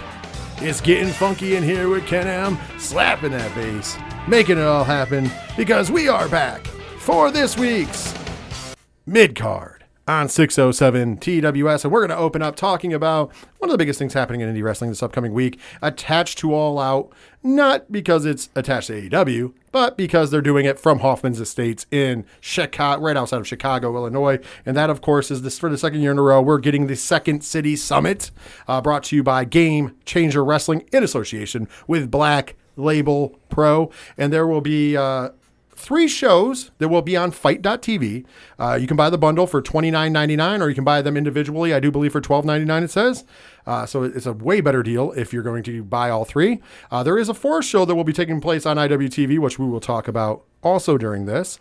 But just so you guys know, the times real quick, we're going to run over them. On Fight TV, if you get the bundle for $29.99, you get all 3 of the events, including on September 2nd, which is Friday night. You will get at 11:59 p.m., so almost midnight Eastern Standard Time, Black Label Pro 4 Cup stuff. That is Black Label Pro with Game Changer Wrestling. We'll go over that card in a minute. On Saturday, September 3rd at 9 p.m. Eastern Standard Time, Game Changer Wrestling brings you the Art of War Games. War Games! That's right. And on September 4th at noon, GCW brings you Effie's Big Gay Brunch 5. We're going to go over all those cards and more. Plus, on top of that, at 1 p.m. Eastern Standard Time on September 3rd, Saturday, September 3rd, we are going to get Settlement Series Part 2 on IndependentWrestling.tv. Like I said, we will be talking all about that momentarily, and we are going to be starting, of course, with Friday Night Show going down at 11:59 p.m. Eastern Standard Time from Hoffman Estates, Illinois, from the Grand Sports Arena. It is Game Changer Wrestling and Black Label Pro present 4 Cups Stuffed. This is a great event every year. You want to hear the what we got going on? I would love to. I know you're interested in this one. Killer Kelly and Filthy Tom Lawler will be taking on the tag team of Space Jesus, Billy Starks, and Brian Alvarez. What? Oh, you didn't know about this match? Maybe I blocked it out for some reason. I don't know. Hopefully, Filthy Tom does the Lord's work in this match. I'm just going to throw that out there. Or Killer Kelly, either or. Hopefully, big bonuses. Here's one that's going to be one to see. The Iron Demon, Shane Mercer, goes one-on-one with the pint-sized giant, Marco Stunt. Oh, get out of here. Oh, Think Marco can choke slam Shane Mercer? Wrestling, folks. That's... Bro, what I'm hoping for is a repeat of the Spike Dudley ECW incident with Marco. Yeah, I was going to say, he's going to get thrown through all through the crowd. Gee, trying to comprehend this right now. We have a Lucha 6-man tag team match as the team of Gringo Loco, Latigo, and Toxin will take on ASF, Drago Kid, and the Laredo Kid. Oh, that's going to be a dope match. This is going to be a really good Lucha match. I know you're not too familiar with these people, Pat, but they're pretty awesome. Sounds good. Next up, Speedball Mike Bailey. Yes, that's Speedball Mike Bailey. Your reigning X Division champion over there in Impact Wrestling will be going one-on-one with Smiley Kylie Ray. Oh, that'd be a fun match. It should be. Yeah.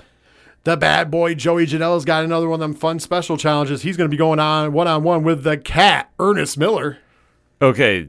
Joey put out a tweet, too, that he has something big planned this weekend or something that variation. Well, I'm just telling you right now, he's going up against the Cat, Ernest Miller, on Friday night. Oh, yeah. Black Label Pro. Oh, yeah. It was just something because I forget exactly. Because he's booked for this. He's booked for War Games. And he wanted to do something else, too. So he said, stay tuned for that. But Joey versus Ernest the Cat Miller. I mean, Joey Janela is putting some of the best work on the indies right now, bar none.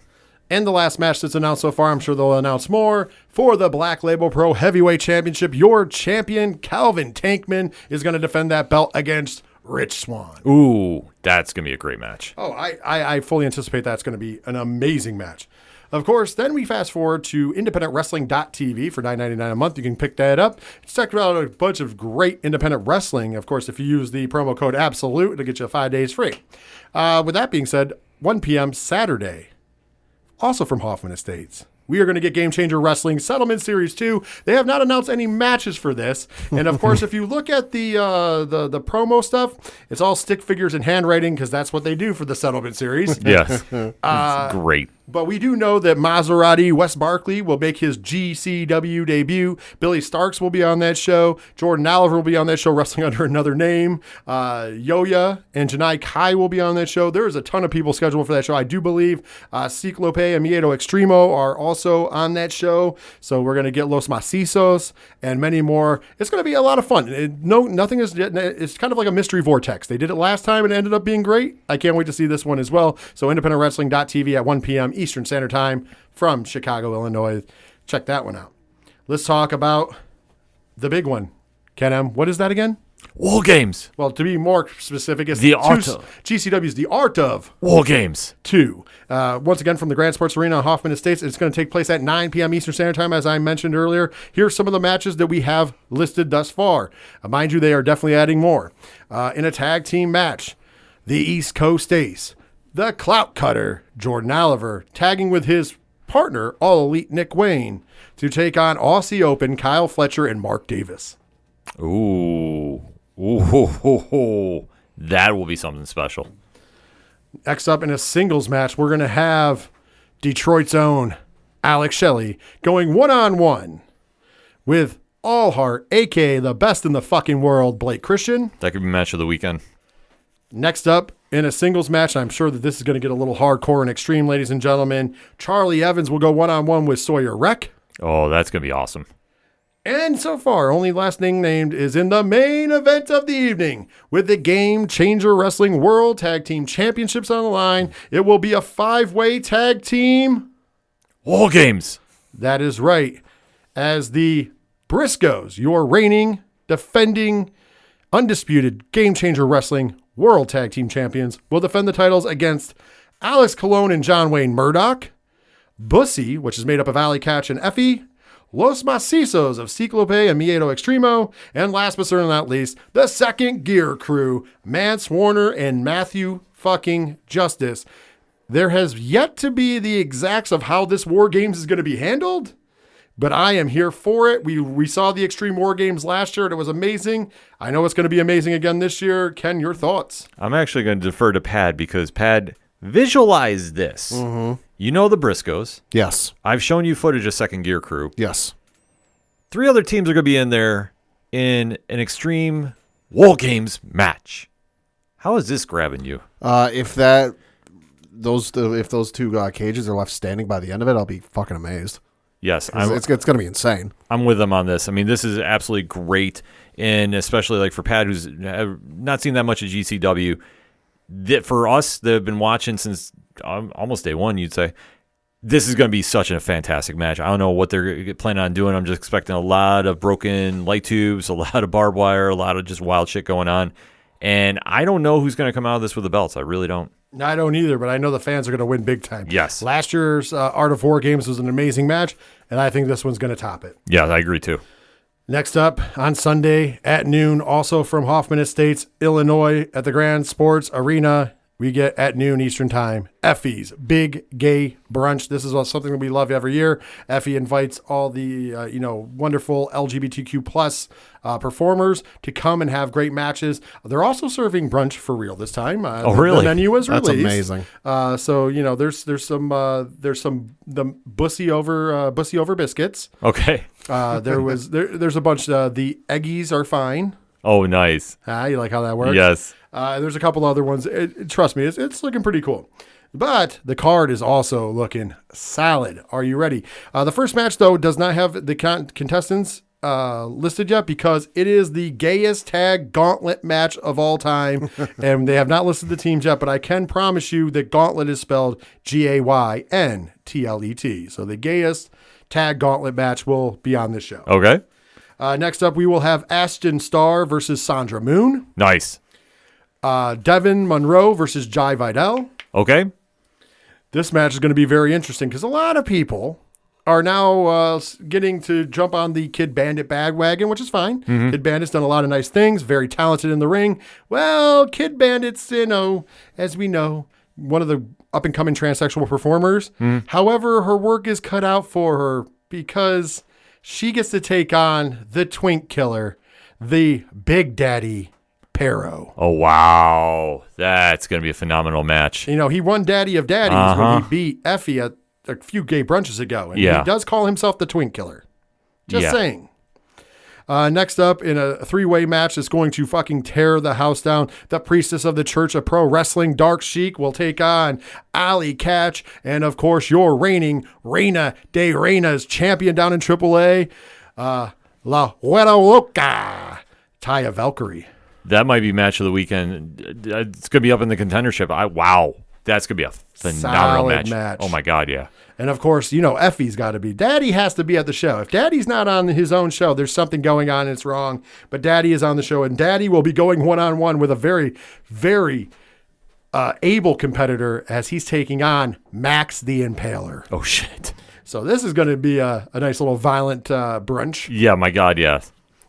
I'm looking at Effie's Big Gay Brunch going, if you're not watching it, I don't know what the fuck you're watching at noon on Sunday. That is such a loaded card, man. That's such a loaded card.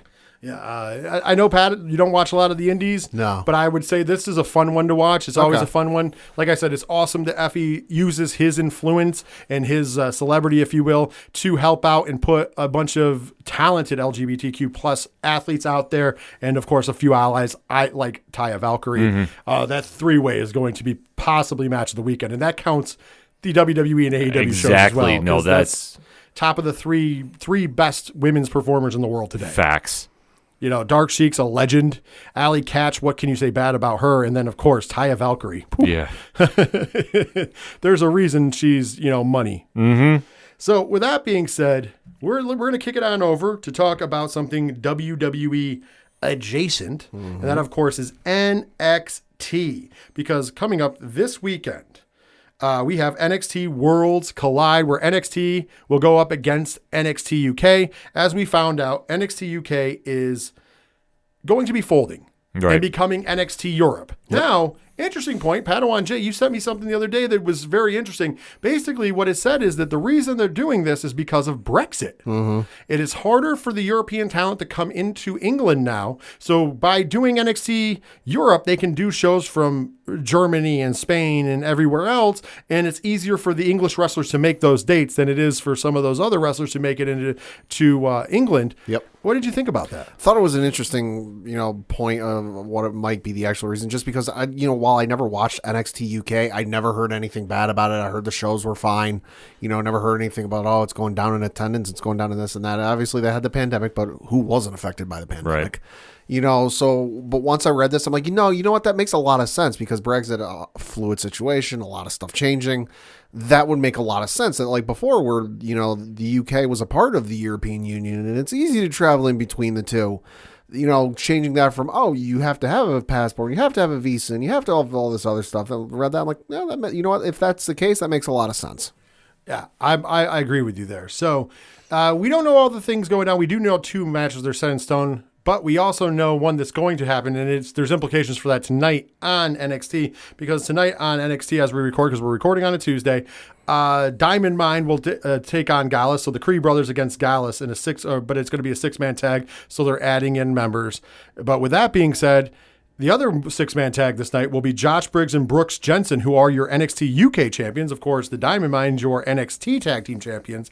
They're going to team with Fallon Henley to take on Pretty Deadly and Last Legend tonight. I'm fully expecting, because we're combining these belts, that at the pay-per-view, it will be the Cree brothers representing Diamond Mines, your NXT champions, tag champions, taking on Josh Briggs and Brooks Jensen, your NXT UK champions. Thoughts about that match, Kenneth? I'm down for it. I think that's going to be a great match if they make it, and I think they're stacking this card, pretty solid so far. I can agree with that. How do you feel about the match?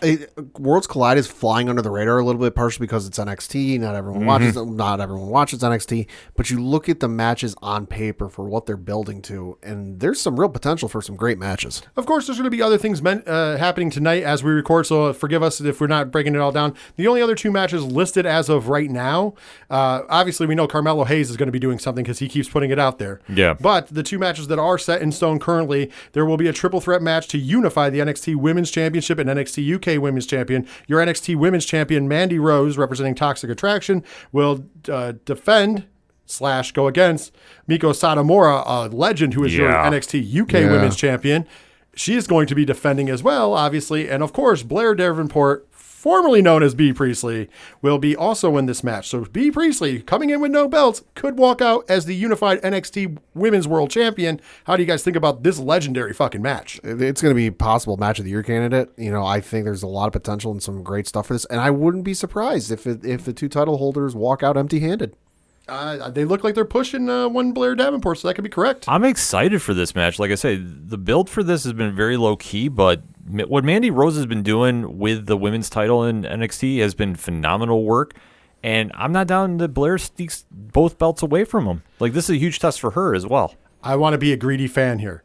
This last week on NXT was the first time we've seen Miko Satomura in the United States, which is fucking awesome. In a long time. She's been here before, but in a long time.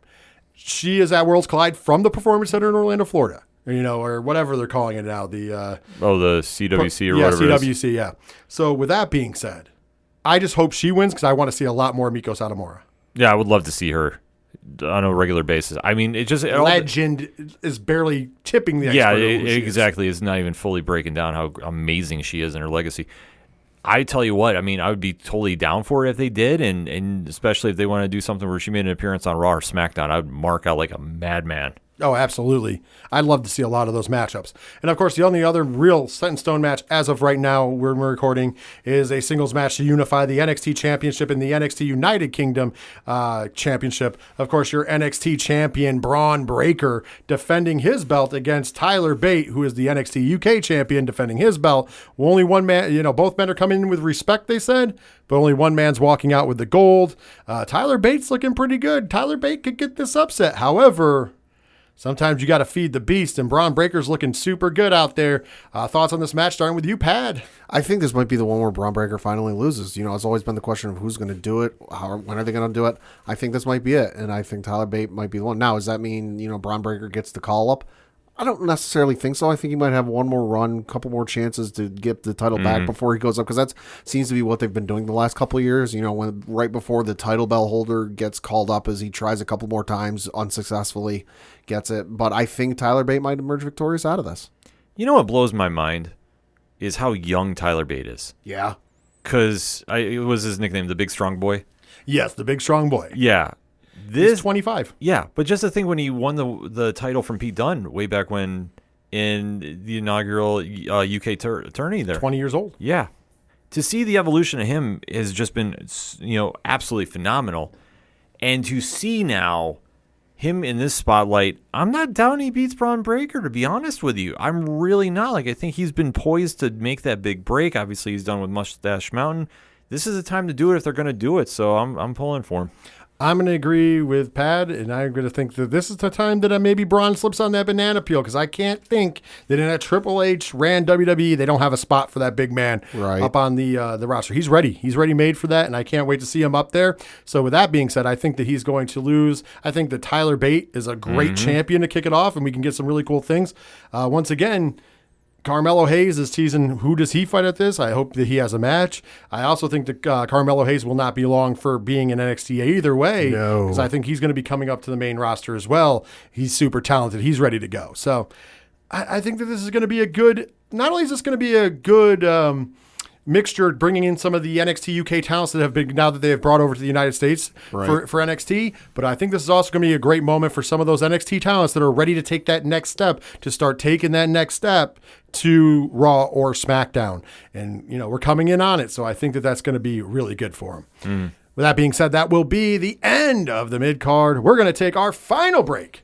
And when we come back, it will be time for the main event of 607 TWS. We will be breaking down WWE Clash at the Castle, and more importantly, we'll be breaking down AEW's All Out when we come back, because that is why this is the biggest wrestling weekend in probably 20 years. All that and more when we come back from our final break.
Are you ready? Let's get ready to rumble! That's right, it's time to rumble. It's time for the main event of this week's edition of 607 TWS, talking all pro wrestling. And you know what? I've been saying it since the start of the show. I'm going to say it again. This legitimately is the biggest weekend in wrestling since probably the year 2000, 2001, even though it probably has got to go back further than that because these are bigger shows than the dying WCW. It's a fair statement. This is the first time we've seen the two major North American wrestling companies going not head to head because one's on Saturday, one's on Sunday, to be fair. Right. But with two big pay-per-views or premium live events in the case of WWE, but still, it's a pay-per-view. I don't care. You can call it whatever the fuck you want, but it's a pay-per-view. Right. So with that being said, are you ready to break down WWE's Clash of the Castle, followed by All Elite Wrestling's All Out? Let's do this. All right, we're going to start with Clash of the Castle because obviously that comes up first because it will be live from Cardiff, Wales at the Principality Stadium, formerly known as Wembley Stadium. It's just different, what's the word I'm about? Sponsorship? Yes. That's, of course, Saturday, September 3rd at 1 p.m. Eastern Standard Time here in the States. I don't know what that transfers over to in England, but at least it's a decent time. It's at least so. I think England's about 6 hours ahead, so it's going to be about 6 or 7 o'clock at night. Oh, okay, that's good. That's good because I Yeah. was hoping that it wasn't going to be too late for them. And think about it; it's not really that early for us. 1 p.m. is pretty good. Well, Yeah. and I know that was one of the things I was reading. Dave Meltzer brought up that like they thought about that they had to keep in mind not only for the U.S. time but also the U.K. time because of like noise ordinances and stuff like that. Yeah, that's very wise, and I'm glad that they did that because, like I said, 1 p.m. is a little early for most premium live events, but still, it's a lot better than doing it. Obviously on the West Coast. Unfortunately for you guys, it's 11 a.m., but for the rest of us, it's a little. Yeah. Early. Here we go. Shall we break it down? Yes. Let's start with a tag team matchup as Edge and Rey Mysterio with Dominic Mysterio in their corner will take on the Judgment Day, Finn Balor and Damian Priest with Rhea Ripley in their corner. Padawan J, you can go first. Who do you got winning and why? I think it's going to be the Judgment Day, but not because of anything they do. I think it's going to be Dominic Mysterio costing his father and Edge the win. If you think back to Monday Night Raw, if you saw it, if you didn't, you had a little in-ring brawl between the two factions, Judgment Day and then Edge and Rey and Dominic. Dominic got face-to-face with his quote-unquote poppy, Rhea Ripley, and Rhea had him hooked like a fish on a fishing pole. He had a kendo stick. He was ready to swing it, and she's talking him down, and she gets him to actually lower the kendo stick and takes it out of his hand. So I think there's been that tease of the heel turning on his father that they've been doing for weeks. I think we might finally get that here. Ken, who you got? Judgment Day, because it's about damn time that they turn Dominic heel. They got to separate him from Rey at this stage. I'm sorry. The story has played its part, and obviously the weird setup that they've been doing with, him like giving the kendo stick to Rhea. Like I said, I thought that was kind of weird because especially I think it tipped off too much, especially this close to the pay-per-view because Rhea's been beating the snot out of him the past couple weeks. I think that this is going to be the time where he joins Judgment Day, and I think that's a good move for him. I'm not the biggest fan of him because I think he's still too young for the main roster, in my opinion. I think him in NXT would have been a lot better. But if they're going to do it, I think this would be a perfect time to do it. I'm going to make this a trifecta. I also think the Judgment Day is going to win. I do hope that they finally turn Dominic Mysterio heel because he could use it. Next up, hey, this is not a typo. For the WWE Intercontinental Championship. That's right, it's being defended on a pay-per-view, ladies and gentlemen. Hey. Happy days are here again, everybody. Belts have meanings, right? All right, so your champion, Gunther, with Ludwig Kaiser in his corner, will take on Sheamus with the Brawling Brutes, Ridge Holland, and Butch in his corner. By the way, Butch was cited at the SmackDown taping, because remember they taped SmackDown this week, in his bruiserweight gear. So maybe he is back to being Pete Dunne, but they list him as Butch as of right now, so we don't know. Ken M, we're going to start with you this time. Who you got winning and why for the Intercontinental Championship? Whoever makes my mouth guard, because I'm going to have to watch it at home because it's going to be that hard hitting, and I'm expecting a lot of teeth to be flying. No, this one, I tell you what, I could see Sheamus winning, but I'm going to say Gunther gets the big win here. You know what? I'm going to say this. This is going to be the definition of two brawlers beating the shit out of each other. This is his strongest. This is going to be a brutal match.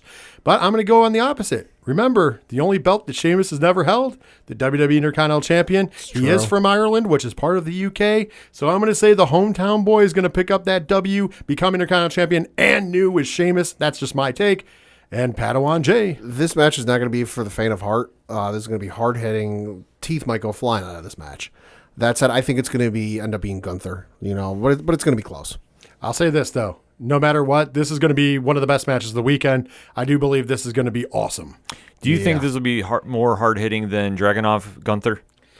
I mean, it's going to be close. I don't know if it's going to top it, but I don't think it's going to top it as a match. But I think that it's going to be very good. People really underestimate Sheamus and how good he technically is. So. I fully agree with that statement. I've seen the man in person. He is huge.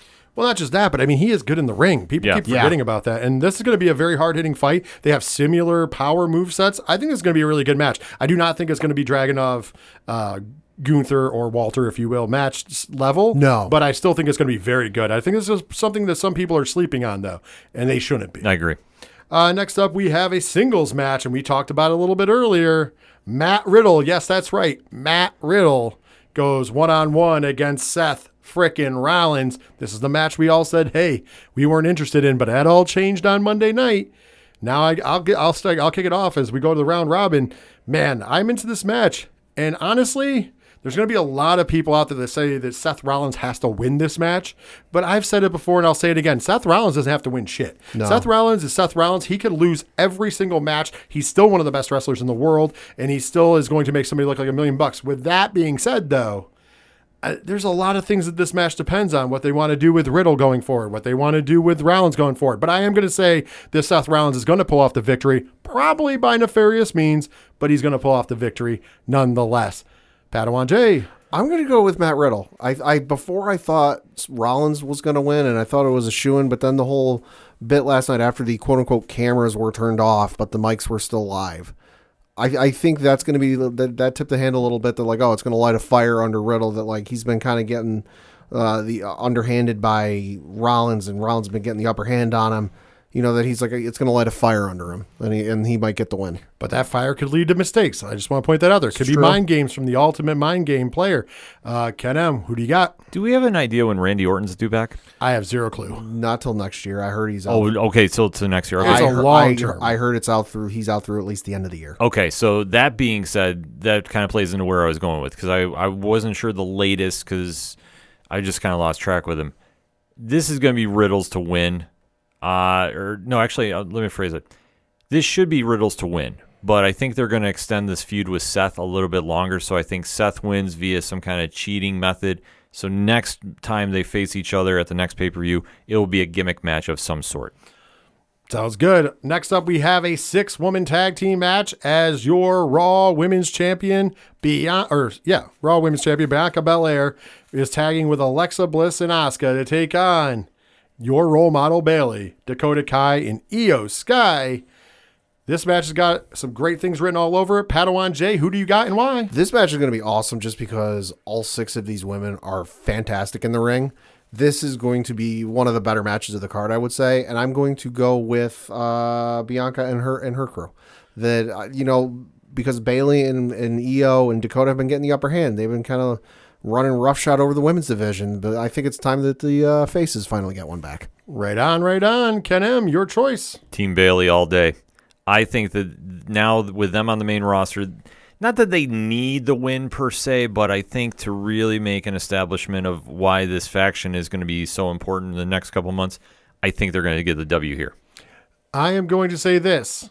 I think Bianca Belair is going to get distracted. Bayley's going to get the roll up. Bayley is actually going to pin Bianca Belair for a win for Team Bayley, but more importantly, setting up that one-on-one for the WWE Raw Women's Championship down the road.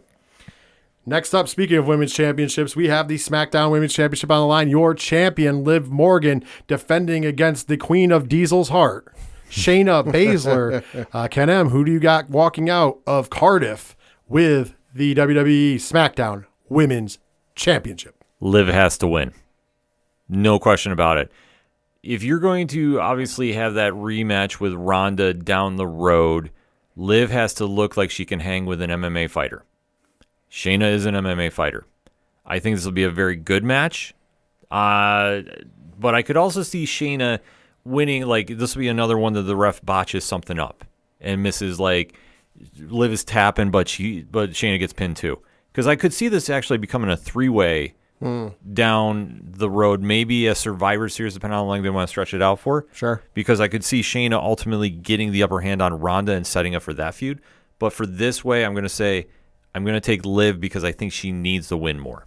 So I'm going to go on a limb and say this. This is not going to be a competitive match. I think what they're doing with Liv Morgan, I know some people don't like it, but I think that they're doing genius work with her right now.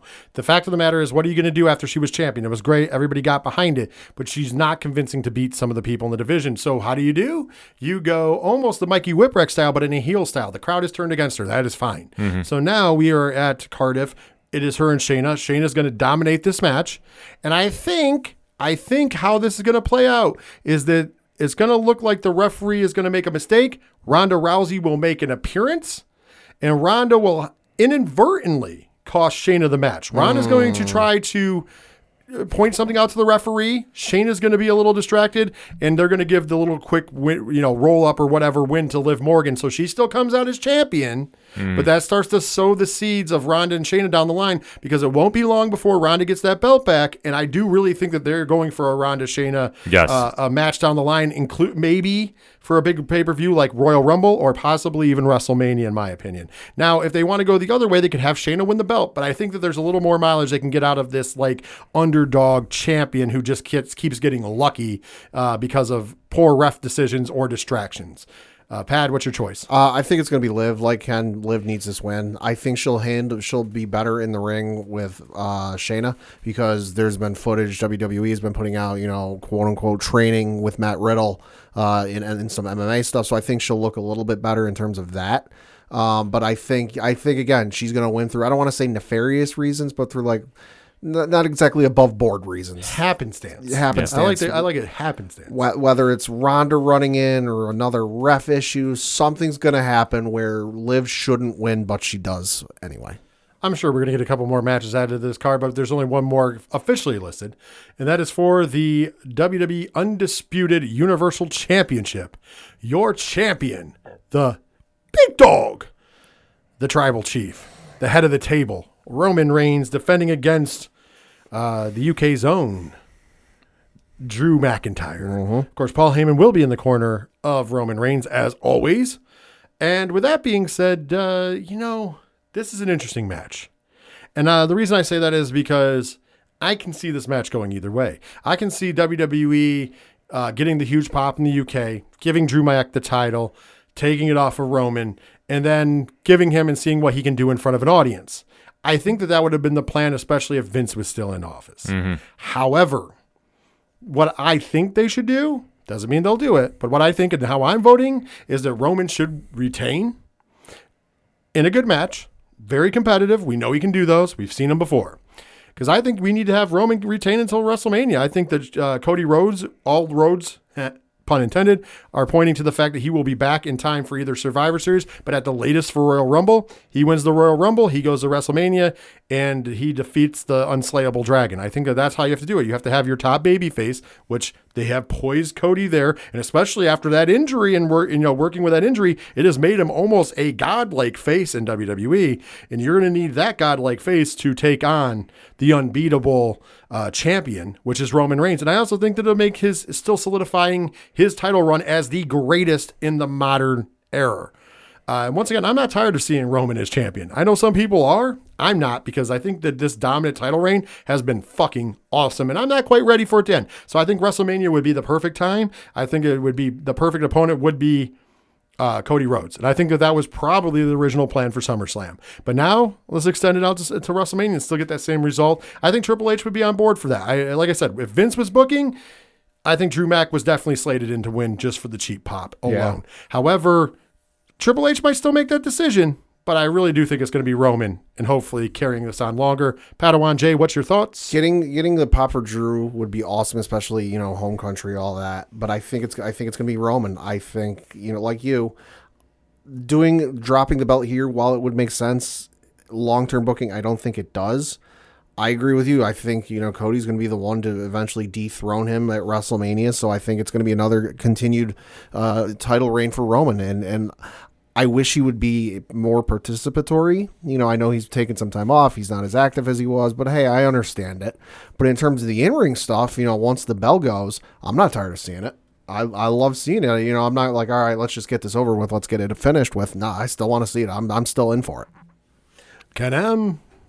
It's Drew McIntyre's time and new. And plus, I just want to see him face Karrion Kross. I'm being selfish about this. I mean, but we can still get Karrion Kross versus Roman. Well, yeah, we could have that, sure. But I think it would be much more stakes for Drew Mac to get the belt and let him run with it. Because I think the first time he won the belt, obviously there wasn't fans at the PC because of COVID and such. And it's understandable. Now is the time to give him that moment, get the time in front of the fans, and see what he can do with it. And then plus, Roman just cleared the 2-year mark. If you want to extend it, I'm not going to be mad about it. I don't want to say that because Roman has been absolutely phenomenal. But if he's taking time off to do some other movie things or whatever, this is a perfect time to do it. And then Roman can just come back and then he'll get the belt. And then you can still set up him and Cody at Mania. Yeah. I just think it'd be cool to have that uninterrupted run. Sure. And finally have the big Slayer. But with that being said, we'll find out this Saturday, 1 p.m. Eastern Time on the Peacock. Peacock. Because, of course, that's where that'll all be going down. So now let's switch gears. Let's talk about Sunday. All Elite Wrestling presents All Out 2022 on Sunday, September 4th at 8 p.m. Eastern Standard Time from the Now Arena in Chicago, Illinois. Ladies and gentlemen, by the way, if you're in the Chicagoland area, last I checked, there was $1 tickets to AEW Dynamite tomorrow as we record on Tuesday. And so more than one ticket. And so I would say, there's also some $3 and $4 tickets. Make sure you scoop those up and be in attendance. You're not going to want to miss it. But as far as the pay-per-view, tickets are still at least minimum of $50.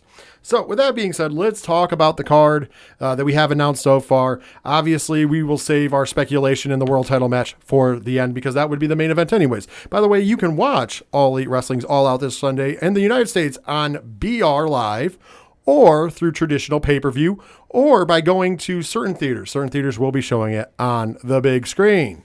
Now, with that being said, if you're international, you get to watch it on Fight TV, you lucky sons of bitches. So for our international listeners, you are lucky. So are you ready to break this card down, gentlemen? Absolutely. Yes. Let's start with this match. Your IWGP and Ring of Honor World Tag Team Champions, FTR, also the AAA World Tag Team Champions, I forgot those belts, will be tagging with the AEW TNT Champion, Wardlow, to take on the team of Jay Lethal and the Motor City Machine Guns, Alex Shelley and Chris Sabin making a surprise appearance. Let's start this off with Ken this time. Ken, how do you feel about this match? Who's your pick to win and why? Love this match. Wish it was not on the pay-per-view, though. But if I can get the Motor City Machine Guns versus FTR, I will take that any day.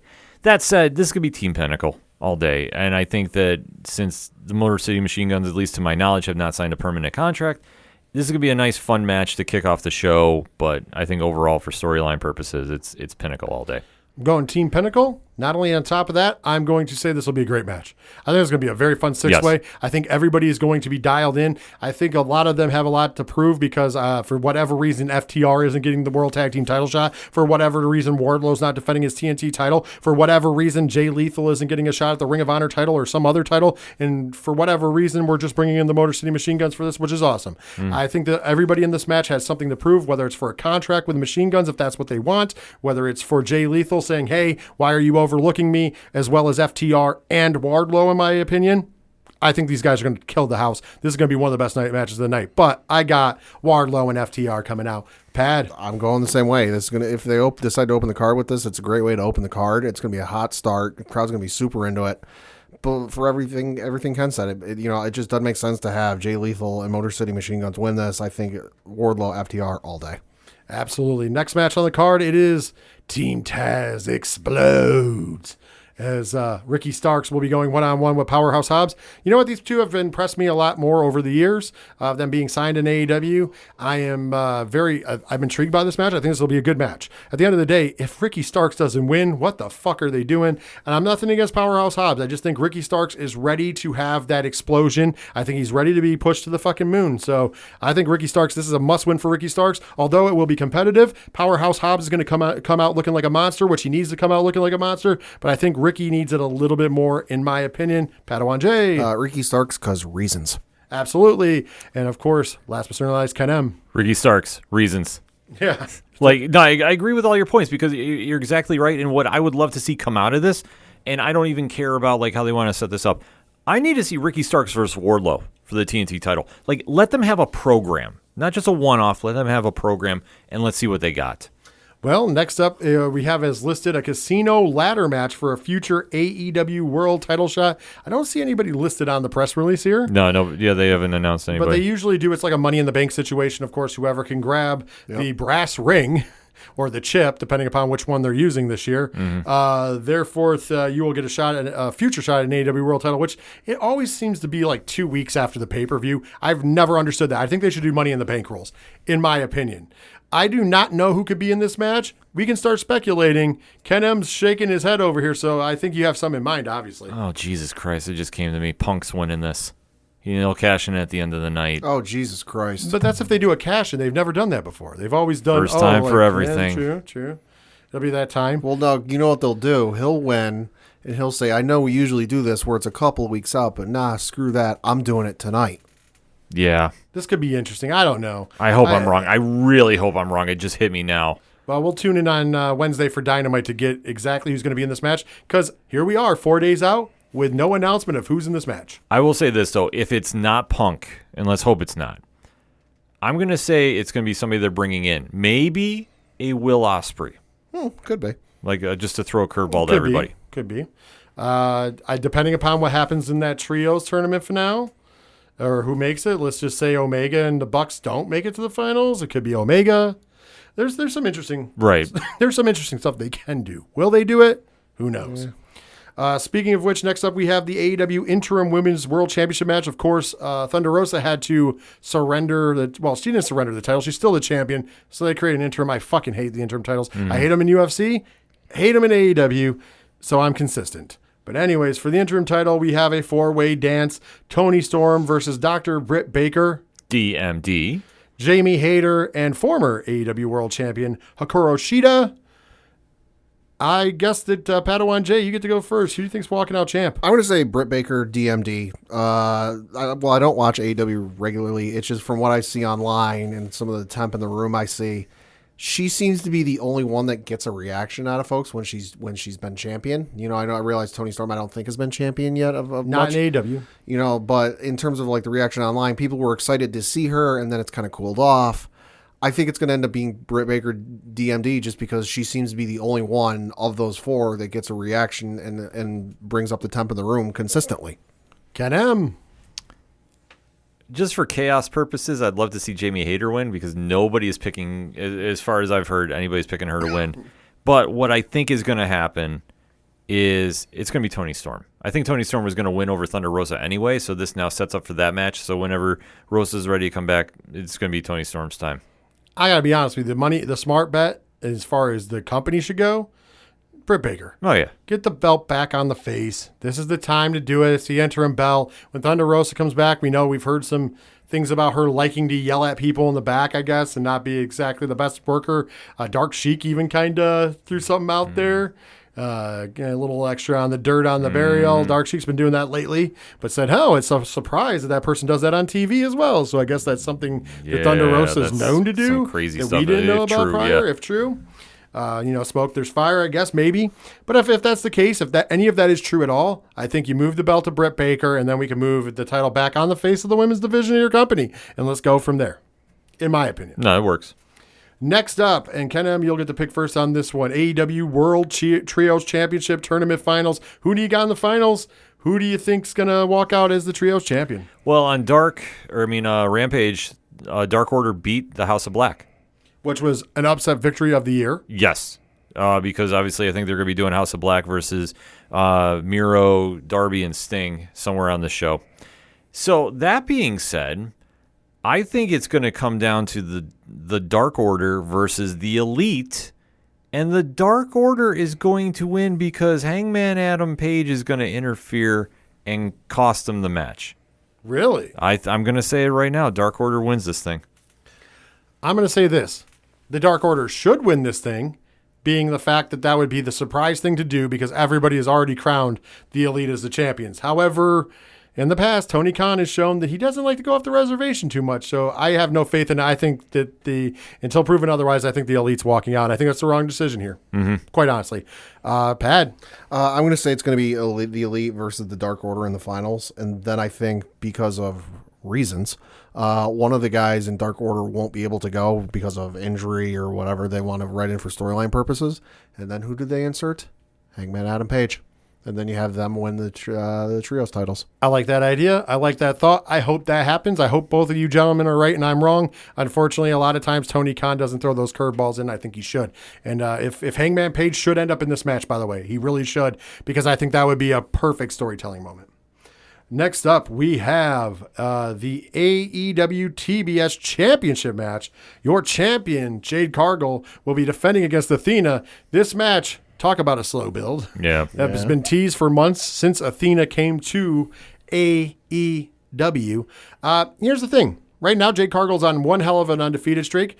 She's still a little bit green, but the upside on her is tremendous. I think she's going to be one of the best women's wrestlers in the world down the road. And I think she's a force to be reckoned with now. And she really takes it seriously, and she's really doing great things. However, I'm going to say this.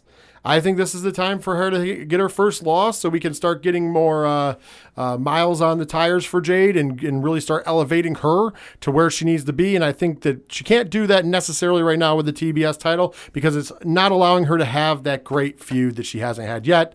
Athena is the veteran. You brought her in. You obviously signed her for some money, so why not just give her the belt?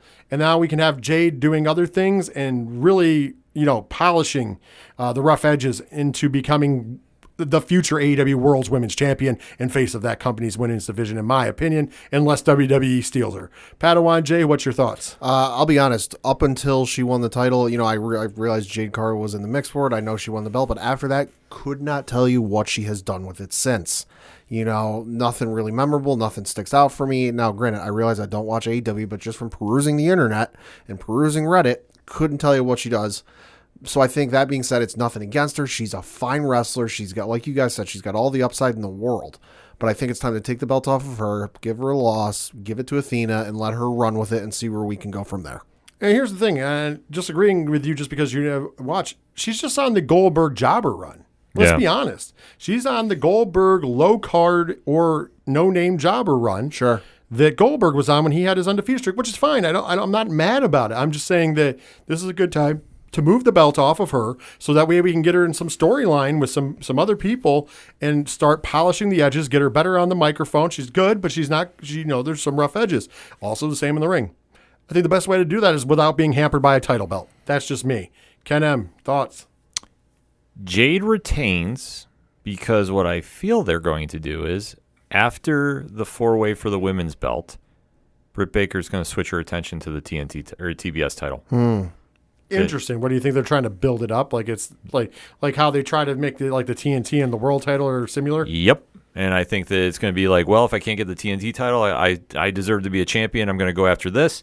Jade comes up. She's like, no, you were the past. I'm the future. You can build off that. And you can set up that match for Full Gear. Because I think for right now, granted, I would have no problem with Athena winning. But I think there's no storyline to be built. So it's like, okay, if you plug her in and she becomes champion, is it really going to be that big of a payout to the fans? I agree with you that I think that Jade should drop the belt and then start moving on to bigger things. But I think at the same time, you got to do something else here. Agreed. Okay, cool. I like all the ideas here. Pad, you're going to get the pick first here. I'm going to set the table for you. It is the grudge match of the evening.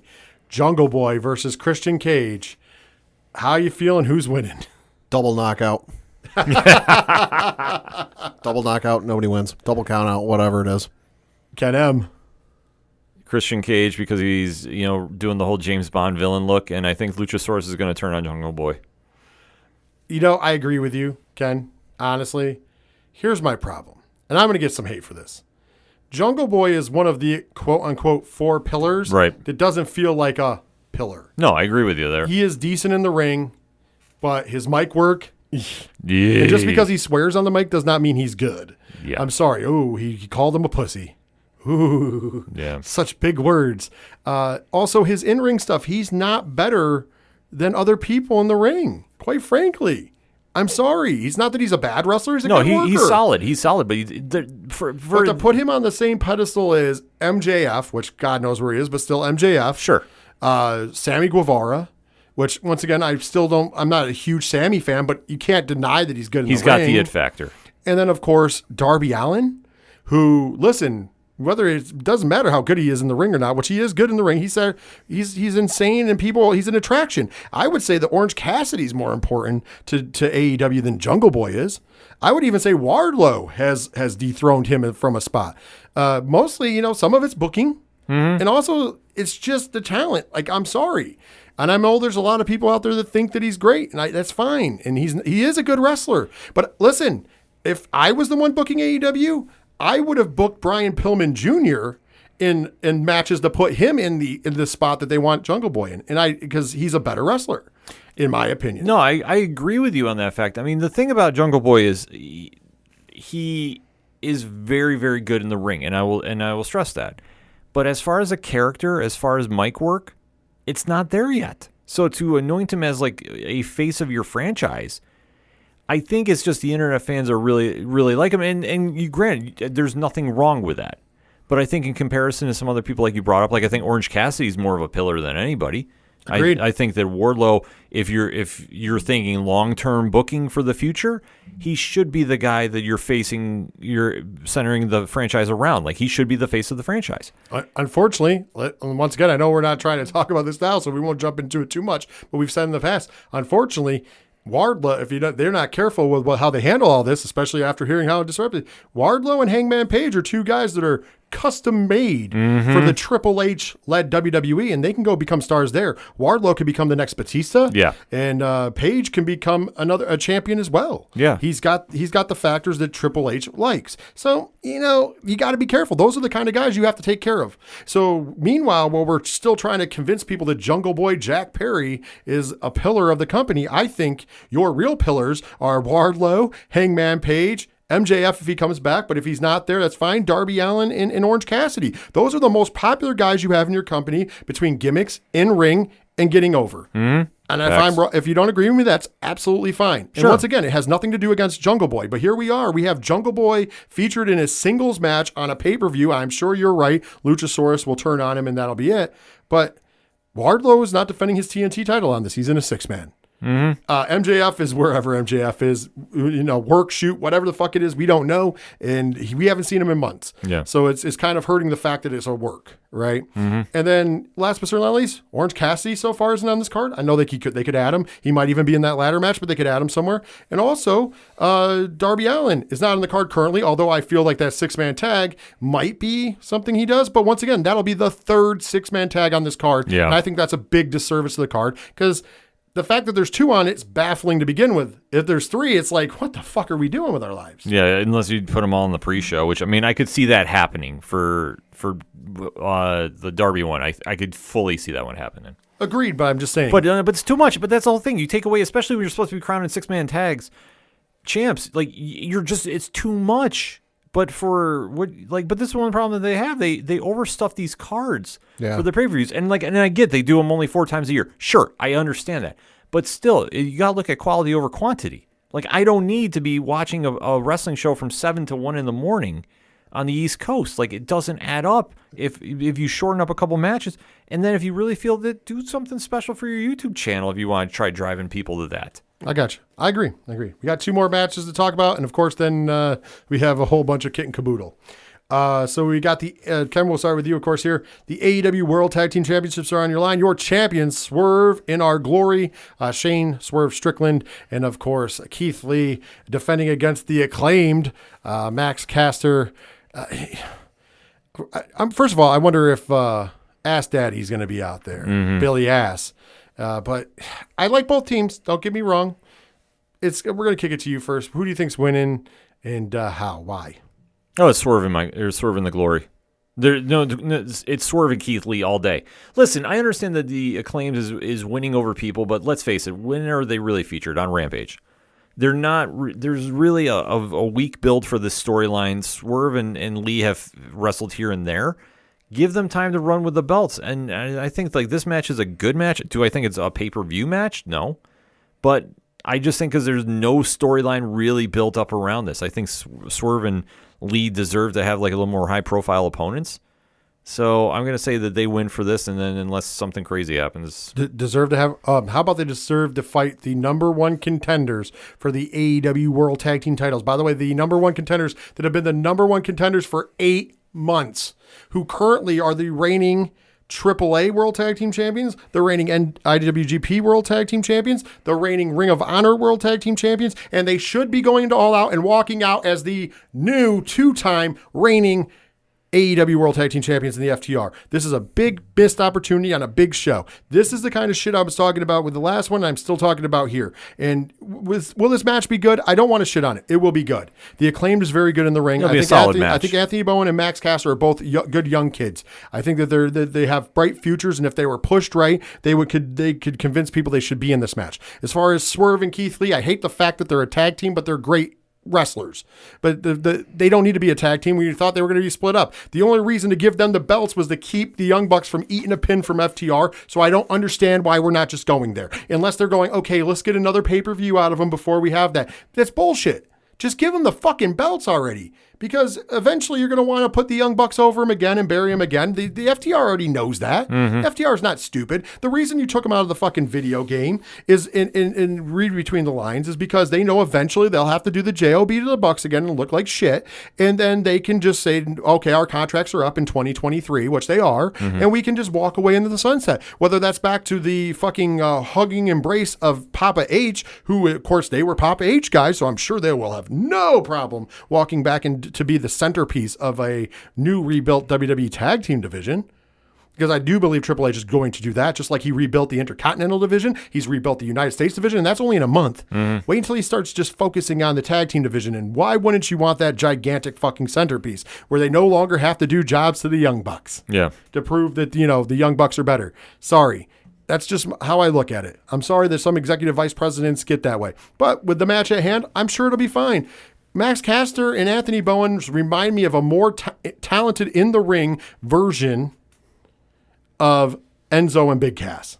Because let's be honest, the entertainment value is them coming to the ring, rapping and cheering up on the crowd and being characters. They are better in the ring than Enzo and Big Cass, so don't get me started that I compared them, but that is really what they're there for. No, you're right. You're right. And they're going to eat a pin. It'll be a decent match. It'll probably be 10, 15 minutes tops, in my opinion. But we're getting robbed of a 20, 25-minute match where we could see FTR take the spot that they should be taking, in my opinion. Padawan J, what's your thoughts? I think it's going to be Swerve in Our Glory just because they don't annoy me like the Acclaimed does. Don't get me wrong. I've seen some of the work of the Acclaimed in the ring, and in the ring, they're good. They're not the best tag team of all time, but there's some promise there. But what are they primarily known for? Like you said, the entertainment factor, the quote-unquote raps to the ring, which I'm sorry, I caught the one this past week, and sorry, it might have lit the crowd up, but I'm sitting there going, all right, I've heard better. Even from wrestlers, I've heard better. Is it exactly, the student loan one he was talking? Yeah, the student loan one. I've heard better from. He ain't top dollar. Yeah. No. So I'm going to say Swerve in Our Glory just because they don't annoy me like the Acclaim does, because I'm sorry. I get that the AEW fans and some of the faithful love everything they do, and they could literally just say individual words and the crowd would eat that shit up. But in terms of it just does nothing for me. I'm sorry. I'm going to throw this out there, and I feel bad that I have to even say it about the Acclaim, because the Acclaim it's not their fault they're in this position. No, absolutely not. This is not on them. This should be a big time match. You know what you could have done? You could have gotten the Acclaimed over a little more, and you could have just swapped them. You could have had them with Wardlow, which would have been cool. It would have been different. It would have been cool. And then FTR in the tag title match. And so for the people out there like, oh, why would that be cool? Because it would be neat, because they would be in the ring with the Motor City Machine Guns and Jay Lethal across from them, and then one of the hottest performers in AEW and Wardlow, so it would up their stock. It's a high-profile match for them. And think about it. The biggest attraction, we're not the only people saying this. There's a lot of people on the internet, there's a lot of AEW fans that can't figure out why FTR isn't in the tag title match at All Out. And if you have limited time with them, if that's the belief that you have limited time with them, that means you have limited time to pull that trigger to make everybody see that they have all these belts and put it over. And guess what? You're looking for ratings. That's fucking ratings. Mm-hmm. That's all I'm saying. I agree with you.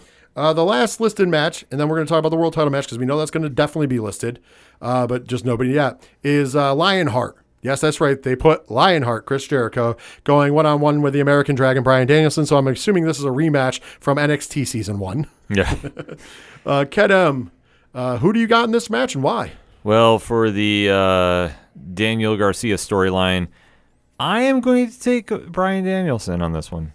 I think that we're going to have this weird switch up with the BCC and Jericho Appreciation Society where Wheeler Yuta goes to the JSA, or JSA.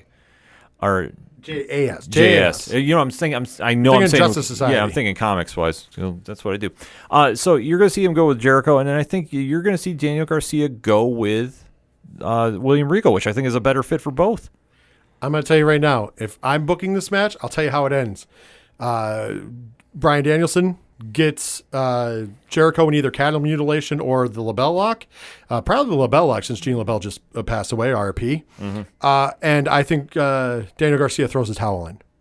Oh, really? Yeah. Ooh. Screws over Jericho. He joins BCC, screws over Jericho. We can get a program between Garcia and Jericho, which I don't really need to see because I just don't need to see Jericho anymore, but it still makes sense for storyline purposes, but it would be really cool. And then if you wanted, then what I would do if you're getting to where you said, because I think that could happen, where you would get there is you would get Wheeler Yuta to start being jealous of Daniel Garcia because, yes, Wheeler Yuta is good in the ring. Daniel Garcia is better. Yeah. And so therefore there would be a little jealousy there. And then you could use that as a way of Jericho getting in the ear of Wheeler Yuta over the next weeks and months and then do the switch there too. If you want to do that. Yeah, but I think the smart booking, in my opinion, I think Bryan Danielson wins this match regardless.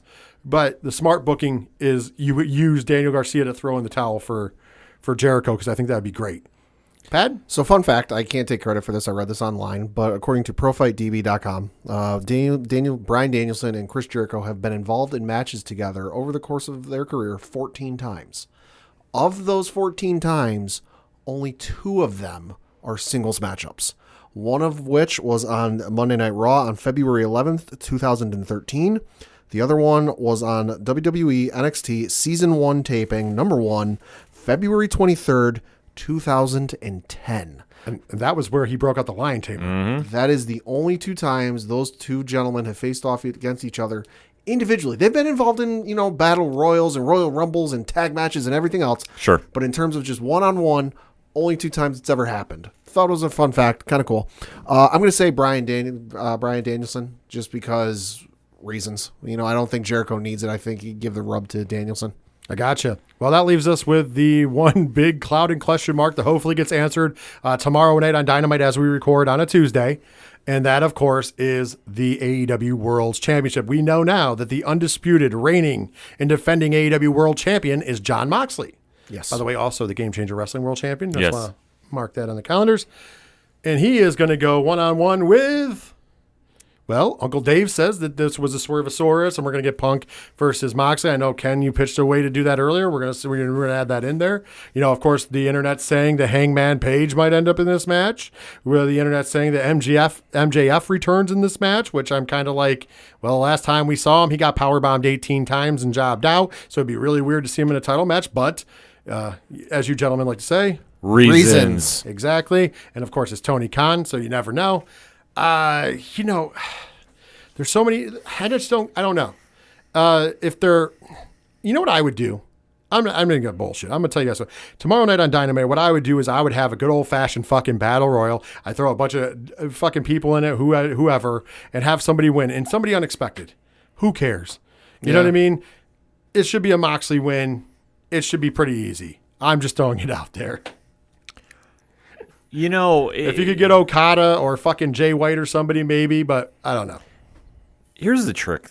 I think that you will see something like that because I'm running through my head who's in Ring of Honor that is not booked on this card. Sure. You're not going to... Samoa Joe's returning. Yeah, yes, I was going to say... He's been off TV because of the Twisted Metal TV show, but that just finished filming. You could plug in Joe versus Mox, and that would make sense. Yeah. Because you can't do Claudio. No. Because that would be too much storyline with the BCC. No, and UFC MMA rules. They're the same club. They wouldn't fight each other. Yeah, exactly. So like it wouldn't pan out.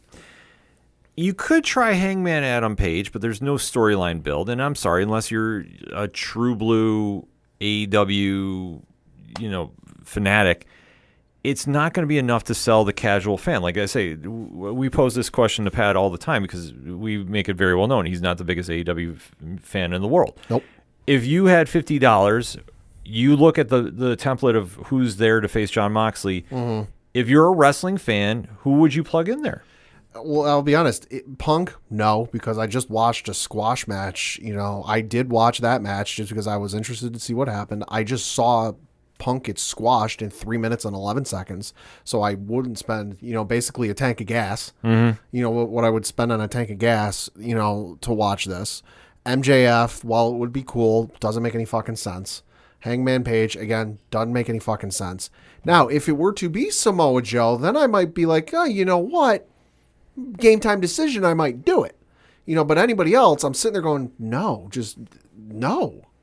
Well, I mean, who do you plug in? Like you said, you could always do whoever wins the casino ladder match. Right. The shot later in the night period. Right. Just go, that's what that's for, which could be an interesting way of handling it. Announce the 6 or 8 guys, whatever it's going to be. Probably one, Joker, which they usually do.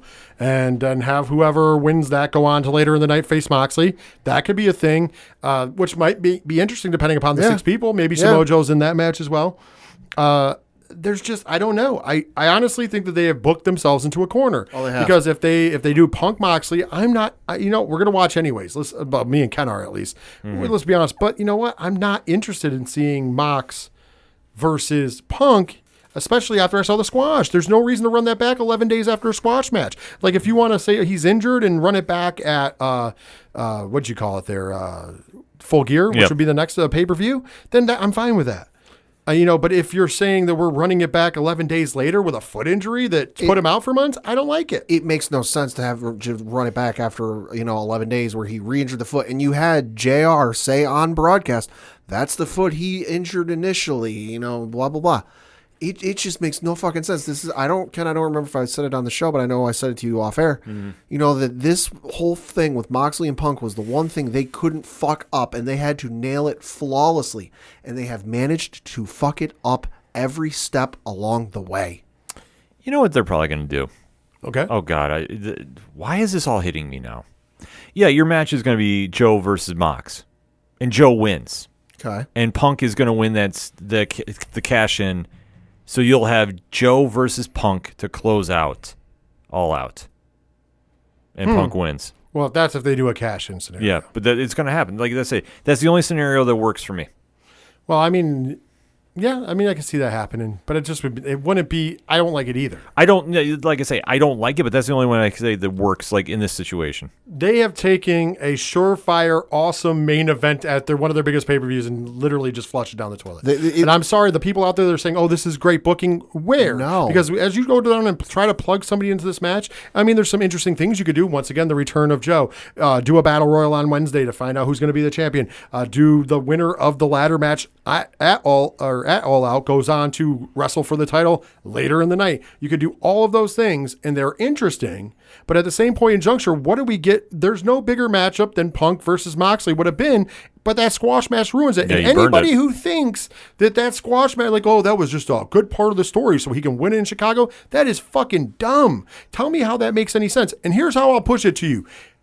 What if this past Friday on SmackDown, Roman Reigns would have lost the WWE Undisputed Universal title to Drew McIntyre to go to England and then win it back?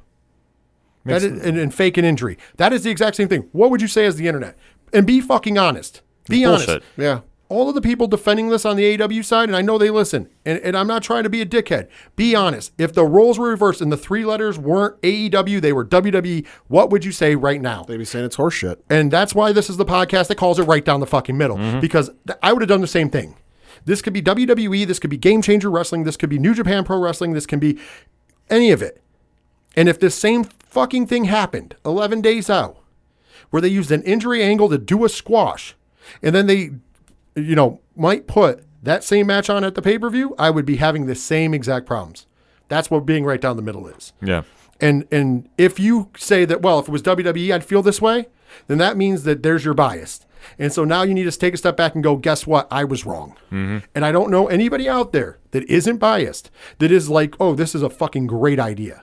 You just squashed out your main event. So there's no way that happens. If it does happen, it's bullshit, especially if it's competitive now. Yeah. You can have it competitive in a couple months because that gives more time for the injury to heal. But you can't do it right now because you're telling me something to put him on the shelf for months and had an interim title for. He's going to get over in 11 days? They took what should have been top 5 easily, if not top 3 best matches of the year across the board. AEW fan, WWE fan, Impact, GCW, whatever. Sure. And they've turned it from top 5, if not top 3 best matches of the year and turned it into top 5 or top 3 worst matches of the year. Like I said, they flushed it down the toilet for a rating pop, and that's you can't convince me otherwise. No, they panicked. They popped the rating. It's a full panic. panic. And it didn't even pop it that much. It was slightly over 1 million. Yeah, which goes with what I was saying in Blocks Count Anywhere last week. I go, if you did this, you needed to have the greatest rating on Dynamite you've ever had in your life because you literally gave your main event, the one that was supposed to push you over all these marks on pay-per-view buys, on free TV, and you didn't move the needle. And I wasn't that far off. We were given predictions on ODPH and kind of said how much do you think ratings are going to be? And I said 949, and it was 1049.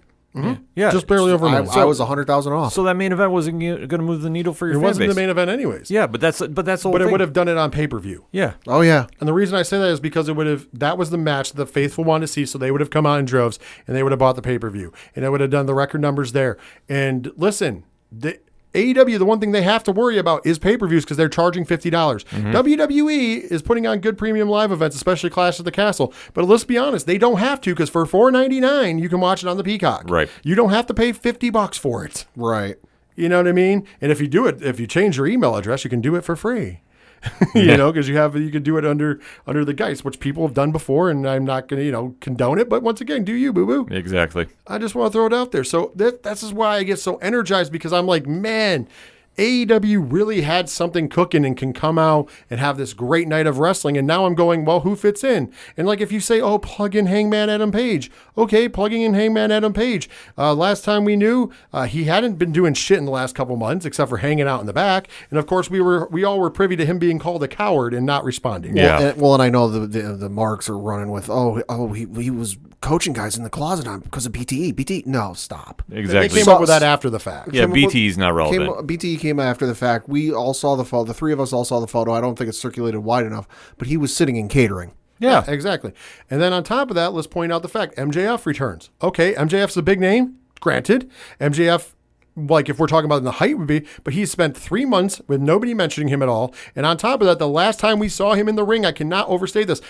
Not the pipe bomb, because that's cool. That happened on Mike. But the last time we saw him in a wrestling match, 18 power bombs in a squash match. Yeah. So that deserves you to have a title shot? And plus, like, who's going to believe that shit? And plus, we've already seen it with Moxley and him. Yeah, exactly. Let's not forget. For the belt. Yeah, we've seen this. So you're not adding value. You're decreasing it. I think right now at this table right now, we've decided pretty much Samoa Joe is probably the best bet. And it's an easy plug and play. You could just have Tony come out and say, hey, listen, I know we just had the title match last week, but we need to obviously have the belt defended. It's a major pay-per-view for us. I really struggle. I really thought about bringing somebody in or something. I really thought about who to bring in. And you know what? I was walking around, found the perfect person. Point to the entrance, music hits, out he comes. It's all you need. Samoa Joe or Nick fucking Gage, take your pick. Yeah. I dare him to do Nick Gage. I dare take them. Take your fucking pick. Steal so GCW's thunder. So much blood. Get the light tubes out and call it a day. I don't know. I just, this is a good card. I hope I enjoy the pay-per-view. I hope it doesn't run too late, which I know it's going to, but fuck. Yeah. I just wish they wouldn't have dropped the ball on this main event. And anybody who's saying they're not, man, please point out where I'm wrong that they didn't drop the ball here. No. They fucking absolutely did. Unfortunately, this is probably the least excited all out, all in that we've seen. Let's be honest about it. The main event is in shambles. Mm-hmm. Because no matter what happens, you're not going to get equal value to what you had prior to doing that match on Dynamite. No. You botched up the tag team title match because, let's face it, this should have been FTR. And obviously, the tag team title match is going in with no buzz whatsoever. It's a forgettable match. you also have other ones on this card. Like we're going to wind up having 3 6-man tags, which is absurd. Let's be honest, 2 confirmed right now. We're totally expecting a third. Yeah. Even if they announce Samoa Joe on Wednesday or whoever they announce on Wednesday, you might be able to sway some people to go, oh, you know what, I was kind of on the fence, but you know what, I'll get it. But by and large, for a lot of folks, their mind's already made up whether they're going to get the pay-per-view or not. And that's the shitty thing is you could have done the biggest pay-per-view buy in AEW history if you'd have not done that match on Dynamite and saved it for the pay-per-view. Well, they panicked. I mean, that's the whole thing about it. The internet swing of momentum towards WWE because of Triple H is showing its effect. And I hate saying this because what AEW, the one thing we always scream on here, no matter what the 607 podcast program is, Tony, focus on your own house. Don't worry about your neighbors. Worry about AEW. But the fact that you panicked and put that match on free TV, let alone you put it on not as the main event, so you tipped your hand already. That is a bad move, and that's going to come back to haunt you because if the ratings and the buys, rather, for the pay-per-view are lower than expected, that's on you for this. I'm sorry, this is the accountability issue. Whoever decided to run with this match on free TV, this is what's going to hamper your pay-per-view because no matter how you try spinning this, you're not going to get back that anticipation for that main event. You've dropped the ball. Absolutely. Absolutely couldn't agree more. That is going to bring us to the end of this week's edition of 607 TWS. Of course, Ken M, before we go, tell the fine folks one more time how to find the ODPH. Well, let me ask Padawan J, if you want to find out everything going on with the panel from social media accounts to Parlay Points to the TeePublic Store to the Patreon to the Classified section, which has friends of the show such as Dragon Master Games and 3FN Podcast and the directory, where do you go? ODPHpodcast.com. Right on. There you go. And of course, for all things 3FN, just go to 3FNpodcast.com. Patreon link is there. TeePublic link. Social links. All that happy jazz there. Players and everything. Just visit 3FNpodcast.com. Of course, thank you once again to Padawan J for joining us here. Thanks for having me. And of course, for the ODPH Society, thank you for listening to us in place of your normal sports entertainment show. But trust me, you're going to get a lot next week. Yes. Next week is the NFL preview show, so I'm going to be buckled in. I do believe we're, splitting it into 2, correct? Yes, yeah. So we're going to do the AFC as one podcast and the NFC as another one, so you can definitely listen to both, make your predictions about who's going to come through the season, and definitely get ready for the official kickoff next Thursday. And listen, it's not the sports show, but fuck the Astros. Yeah. I love it. I love it. With that being said, you're going to hear our good friend Second Suitor as you do at the end of each and every show. One Winged Angels, the name of the song. Make sure you check them out. And with that being said, for myself, for Padawan J, for Ken M, take care of yourselves, take care of each other, and most importantly, later wrestling fans.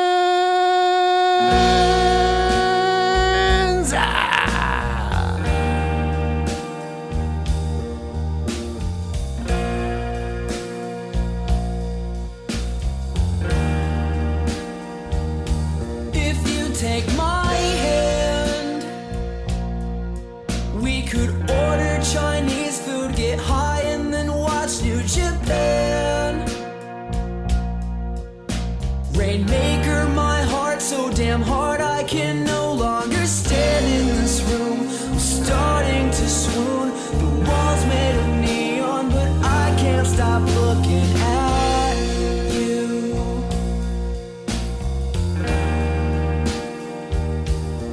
Looking at you, and I've got a plan to share.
ace of my eye, look alive, so surprised that she's walking towards me. A smile I see, connect from the top ropes. 1, 2,